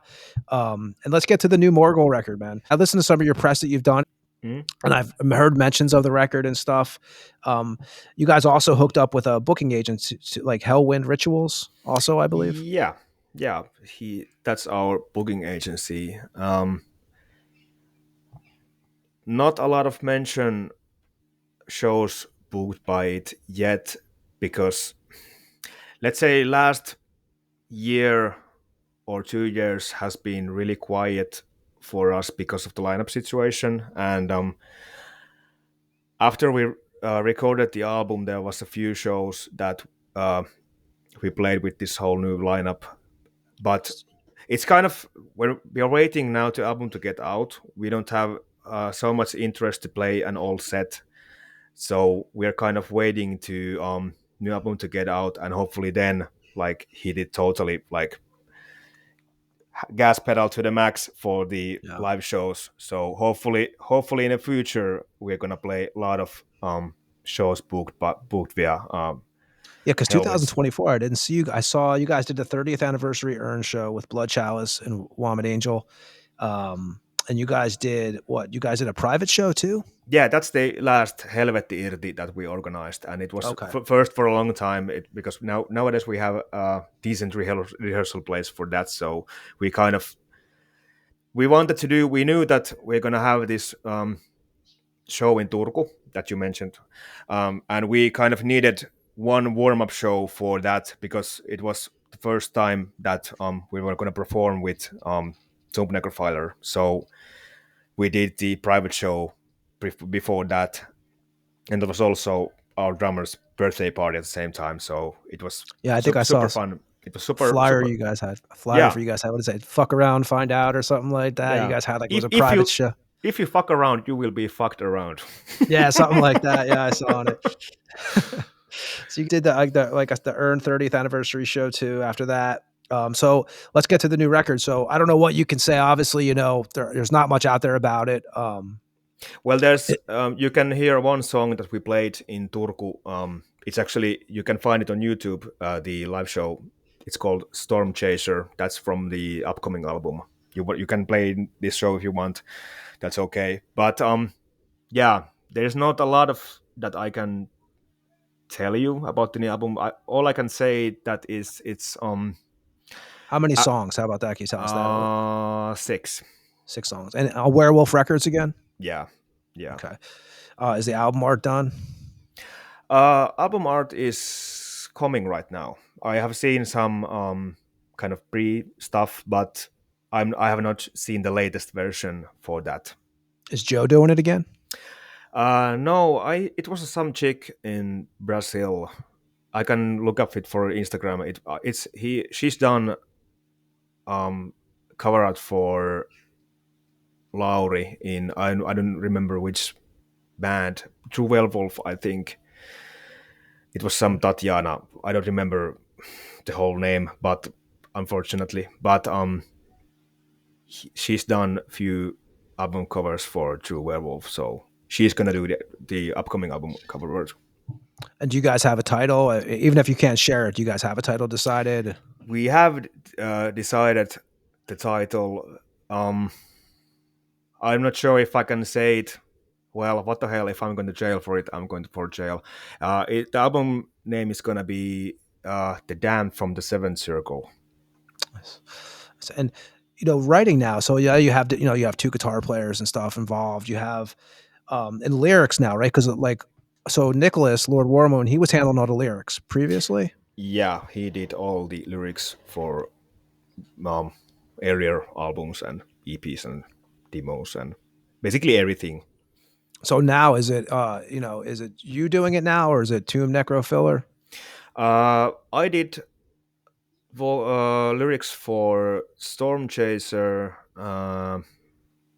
and I did lyrics for another song also with Exiler. Tomb Necrophiler did few, and Exiler did the rest. So it's basically, it's a mix of basically everybody doing the lyrics. I did a few, Exiller did a few, and Tube Necrofighter did a few. And that was also, it was kind of hard to figure out who is gonna do the lyrics after the Lord Warmoon, because I haven't done shit before this album. I always like, when the guitars are recorded, like my part is, my job's done basically. So it was really difficult to kind of do the lyrics because I haven't done them before. And well, I know that Exiler has done some lyrics because he has this solo project going on also. It's called Bergelmir. So he was more familiar doing the lyrics, and Tomb Necrophiler had a few really good ideas that he wanted to do. So he did basically that. But it's a mix of everybody doing stuff. So Does the the whole occult theme still carry on to the new record? it does. It has more kind of traditional satanic themes, I would say, and of course, and it has. I mentioned this in another interview also, but one song I did, it's kind of manifest to violence thing, and then we have also this kind of more mystic cult thing going on. It's basically, there's a story behind every song, but there's different themes for different songs, so it's kind of mixture of, again, old satanic themes and Order of Nine Angles and stuff like that. So You guys have any gigs set up, or you guys kind of just getting the album out, worried about that right now? And then we are having actually one show in 2 weeks, but that's all. That's private event. That's our friend's birthday party. But like for real official shows, we're waiting for the album to come out and then hit the gas pedal. Hopefully, of course, if somebody would suggest good shows, of course we would do them. But right now we're focusing more to getting the album out. okay, and you said probably this year. That's the goal of the band, is to get it out in 2025. Yeah, probably, and because the album has been recorded almost a year ago, last August was Oh, the and it's mixed and mastered and everything. Yeah, I believe it's mixed, but it's in master right now, I think. So when the cover art and the layouts are done, then it's gonna hit the then it's gonna be in the wedding line of the, what the fuck is the word called, wedding line for LPs. So I'm not sure how long it's gonna take to get out in the physical format, but hopefully it still can be done in this year. The last record, Werewolf, produced that, right? And you also was engineered by Lee Anvil. Are they both Yeah. involved again? No, this album is recorded and produced by us and Petri Puheloinen also. So Larry is only Mr. Werewolf is only gonna release the album via Werewolf Records, but he don't have hands on this production wise this time. Okay. Last thing I want to ask you before, obviously we kept you here for a while, but gear of choice, man. You've obviously, it's been a long time since you were 14 to 15, started playing. How has your gear changed and what are you using now? I have actually multiple gears, but basically, let's say my amp has stayed the same. I have this PV Valking. I used to have Bugera 6262, which was my main amp. And guitar wise, I always loved kind of Gibson style, more classic guitars. Now I have Flying V's and I have BC Riches and stuff like that, BC Rich style guitars. And I have this flight gear. I have this certain pedal that, even if I would have a fucking Fender trans amp waiting for me, that's fucking sucks for metal, I would still able to get my sound anywhere, any place, anytime. So that's for flight shows basically. but I've always been lazy roadie, so I don't want to bring a lot of gear to events because that's going to be a pain in the ass. Oh, man. So, White Baroness, new record coming out. Sperm Angel done. Um, I don't know. Can you get Sperm Angel records anywhere other than basically do an email for us? I don't know. Does Spread Evil Production still have some? I know that they did have plenty, but I don't know if we're gonna ever do other represses or stuff like that about that. We don't have a problem doing that, but like it's not our best interest right now. So we definitely want to thank you for hanging out with us tonight. thank you for having Today, me. whatever hour it is, new record coming out. Once you get that out, we'll promote it on here. Anybody who wants to find Morgal t-shirts or records or anything, where can they find that at? You can find them at werewolfrecords.fi for Europe, in US, Headbangers, and of course we have some. So if you want to buy it straight from us, send an email and we're going to send it anywhere where you guys want it. Of course, we have it limited, so it's going to go sell out pretty quick if you're going to do that via ours, but of course we can do that. And I don't know, probably White Baroness is going to you can buy probably from Colt, I think, because Primitive Reaction guys own the Cult shop in Helsinki, so probably there. But of course, when the new album hits out, it's gonna get whole lot of merch going on also. So more then. Cool, man. Well, dude, we definitely want to thank you for hanging out, man. Anything you want to say? We're gonna play another track off of the Nightmare Lord record. See you on the events. Hopefully anywhere in the world after the new album comes out. And thank you for having me. And go check out our new album when it comes out. We're gonna play some Morgal here. We're gonna play from the Nightmare Lord record. We're gonna play Mortifer. Anything you could tell us about this track? The track was supposed to be an instrumental at first. Actually, that was the last song that we did for Nightmare Lord, and I remember it was kind of it wasn't ready when we hit the studio because that was the song that we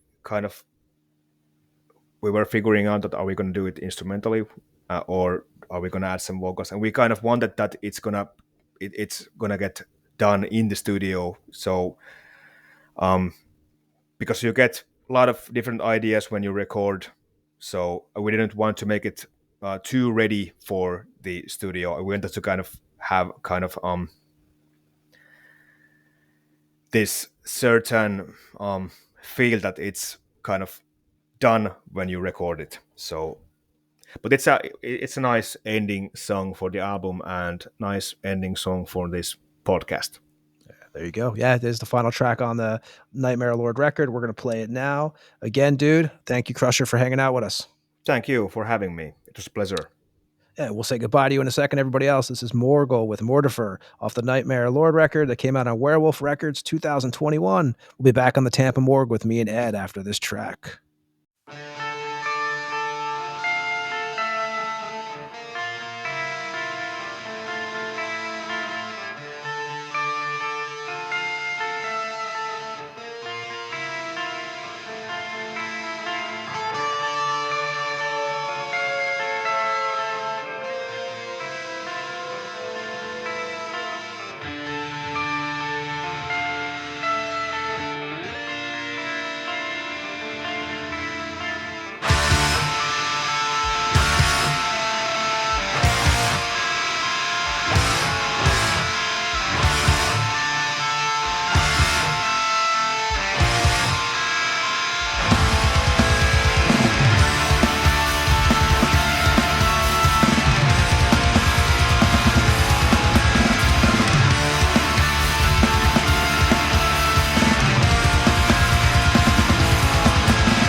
And that was Morgal with Mortifer from the Nightmare Lord record that came out on Werewolf Records in 2021. And we are back on the Tampa Morgue. Me and Ed, episode 95, almost in the books. And Ed, like you said, if people only knew what goes on in the background around here. My Lord.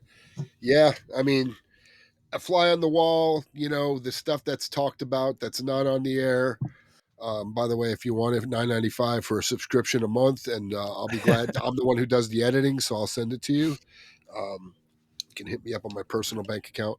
But yeah, no, it's crazy. I mean, you know, and you were saying something to me off, you know, about, you know, getting the names of the people who passed away, and you feel like, oh my God, I can't say these names. And because you never want to disrespect anybody who died. But I don't think anybody would ever think that, just because, man, just like if they tried to say American names, it's just a language thing. And, you know, some of those Finnish and European names, and oh my Lord, I mean, I have a hard time saying American names.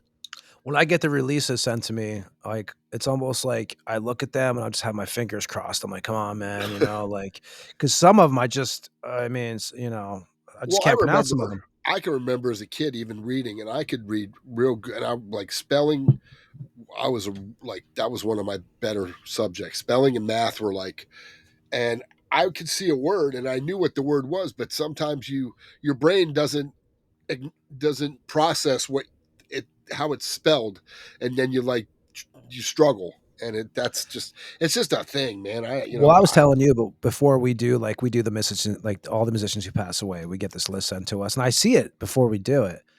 And even if I see it, I'm like, okay, I can figure this out. But then when we're recording, your brain still does the double take. Like, it's almost like you need to take your own paper. You know how in the definition it gives you how it sounds. Yes. Or, you know, like somebody says, if it's MIKYEAGL, and it's like, but my name is Michael. You know, that's how they say it, but the spelling is like not even close. You remember Patrick Waugh? I remember when I was a kid, like Patrick Waugh, the goalie, it's like ROY, and I was like, I can't understand how it's Waugh. You know, right. It's like, right. Yeah, no, I mean, I always do. That's the only part of the show I dread is when I have to read the names and stuff for some of the releases. Because I always think of the Michael Jackson meme where he's sitting in the theater with the bucket of popcorn and he's smiling. I just see that meme like I just came here for the Tony fuck ups. It's like I always double check the releases too to make sure someone's not sending me like old. I remember The Simpsons. It was like is Bend Over there. I always make sure that it actually exists, the release, and I'm not getting some fucking crazy name, you know. But we always everything we do we mean the most respectful way. But I have shown some of these names. It is hard to pronounce and stuff. You mean that guest that's coming on, Mike Hunt, isn't coming on next week? Exactly. Yeah, you know. I mean, that is the struggle though. And I think about this even before we record. I'm always like, oh man, like the interview, that's not a problem. I could do those. I've done those for 20 years. I've done interviews. But it's pronouncing the names, man. Even some of the, you know, there'll be times where we have bands on and I'll say flat out, hey, pronounce this for me, this release or this, you know, because some of the names are in German or Finnish or even some of the city names. Like, hey, you were born in, what does that say? Pinelschlager? I don't know how that, you know what I mean? It's always a little bit of a challenge, but we get it done. We get it through it. Yeah. You know, and again, I want to thank Crusher for coming on from Morgal. You know, anybody hasn't checked them out, they have a new album coming out, which, you know, there's not much press with them too. They're another band. There's not been too many interviews. I know they've done some in zines and stuff that I've seen, but very rare for the audio one. So small world too. I didn't, you know, after we got done with them and talked to them, I was like, holy shit. Because I was always under the impression, because we were thrown on that Chicago show. I don't even remember who it was we replaced. Yeah, you drove in a van with these guys. What a small world, right? Yeah, we replaced Sinister. They couldn't get in the country. That's who it was. And I dig Sinister. I think they're great. But yeah, I heard what I was told, or what my brain heard, was that another band their singer couldn't get in. I can't even remember who it was now. We were talking about it. Black metal band that played that show. Oh, Impaled Nazarene. Impaled Nazarene. That's who I heard. For some reason, that name came up, and it's, the singer couldn't get in. So we're in a van. and we're on our way to the venue, or maybe they were going to that rehearsal room that he talked about, but we were going to the venue because we had to get there, and it was them. It It's a didn't even small click, world, dude. because it just never clicked. But when I looked at the flyer, I was like, holy shit, that definitely was them. Crazy, right? I Yeah, mean, they played without a singer. I mean, that's but that's what it's stuff like that, man, that you got to do, right? You got to make it work, and that's why I'm really curious with this Chicago metal threat that's going to be happening, in October. The lineup, the bands on there. I mean, I just don't know how they get everybody in the country, but I mean, if so, it's going to be awesome. I it's mean, going to be one thing that's for sure. Just like touring over there, it's expensive, so he better be able to fucking put some ass in seats, so to speak, to justify those, not only the plane tickets but any visas or whatever you need to get it. Because I don't know, the I don't lineup's know. crazy, dude. It is like I you got saw it, and I just don't know the how America charges. You know what I mean? I know what we have to pay when we go to different countries, but I don't know how that works coming here, because I live here, so I've not had to deal with that, and I'm not a promoter, so thank God, because I can only imagine. yeah. I mean, it's actually like you got the I would name some of the bands on there. You got Destroyer 666, Satanic War Master, Unleashed, Guyana. You got Nocturnal. I mean, shit. I think Slaughter Messiah. I know when we had John Barry on, like three of his bands were playing. Asheron. Um, I think I said Unleashed already. Luctus, who actually I was just with Darius tonight. They're supposed to play there. Crypts of Despair. Uh, I mean, dude, it's At War. I mean, the lineup is just insane. Like it's almost like one of those lineups you see. Like you're not even a lineup, but you see those collages of all the band logos, and like you're just like, wow, look at all. It's basically that Horna. You would almost think that's like a cruise. Yeah, yeah, You Dead know? Congregation. I mean, it's definitely a crazy, crazy lineup. So hopefully it happens, man. That's and I think it's what October 2nd through the 5th on that one. So in Illinois, but you know, Ed, I mean, I don't really like I said, we have before we know what we have a big episode coming on next week. We got a couple interviews we're scheduling now because I'm going to be away. Well, actually, I have family in town in the first 2 weeks or the second 2 weeks of July. So we're trying to get some stuff pre-recorded also. Um, so, you know, I say we get the hell out of here. And anybody who listens to us, should have said this in the beginning of the show and I did not, but you can find us on all the streaming sites. We have tons of interviews, as we always mention on this show. I mean, ranging from we have Vincent Crowley from Acheron. We had David Howard Thornton, who played Art the Clown. We had John Gallagher from Raven, which we mentioned earlier in the show. Um, Dawn of the Dead from Nunslaughter. We had Jesus Christ, the guys from Morbid Saint. Mortis Gold, Mortis Scold, Jeff Mantis, Dave Austin, Snowy Vincent Shaw, Crowley. Snowy Shaw. Too many to list. We're going to make a commercial. Yes, we're And working on that. Actually, everybody. you're gonna swear it's the fucking monster trucks are coming the way I'm gonna make this commercial. Yeah, because we have I would say out of the 95 episodes, I think 85 of them have guests. I mean, I could be wrong, but I think you're right. I yeah. don't think, except for the first maybe few months, we were sprinkling in a show in between that we were doing ourselves. Yep. But other than that, we have had guests like the whole time.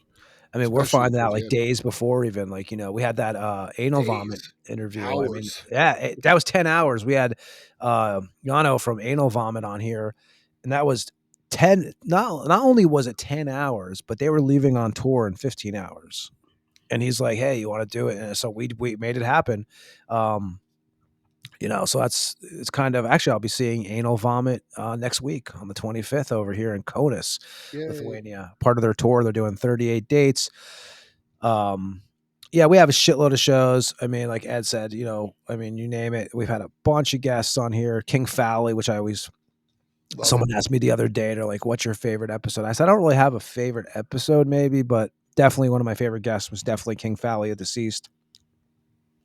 And the list goes on. We got Eric from Goat Seaman coming on too after their tour, which I haven't had. I'm not saying the date yet because we're trying to figure that out, but he's definitely coming on. So, like I said, the show keeps on growing. We're already at tonight's 95. Next week will be 96 with Sabathon from Slaughter Messiah and Enthroned, and like I said, a bunch of other bands. And I'm sure that's going to be a pretty deep episode. So, yeah, we'll keep this one. We'll cut this one kind of short tonight at the end here. Unless you have anything else that I'm pretty burnt out. I'm good, man. Still I'm still in vacation mode. Yeah. I just got back today, and then this is how this is that time. For me, the next 2 months are like just busy, crazy month. So can't complain. Yep. Nope. And Ed, where could people go that want to hear us?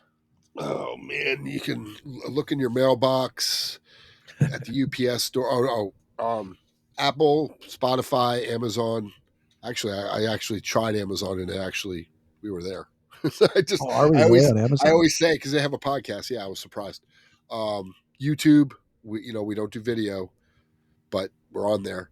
And the thetampamorgue at gmail.com for any correspondence. And of course, Instagram is probably the best place to find out what's going on, because Facebook is fucking Boomerville. I don't know why. It's just because it seems like if you're a content creator and you want to get any traction, you have to pay money. And to me, that's fucking gotta pay ridiculous. to play. Yeah, no, been there, not doing that no more. Yeah. Fuck all that. But yeah, man, I guess that's it for us. We, like I said, we'll be back next week before you know it.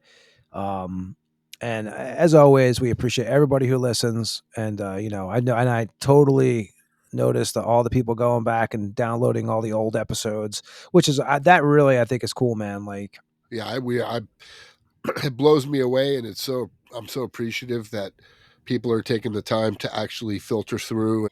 Ed, let's call it a night or a morning or a day when whatever the time is that someone's listening to us. I'm good. Let's do it.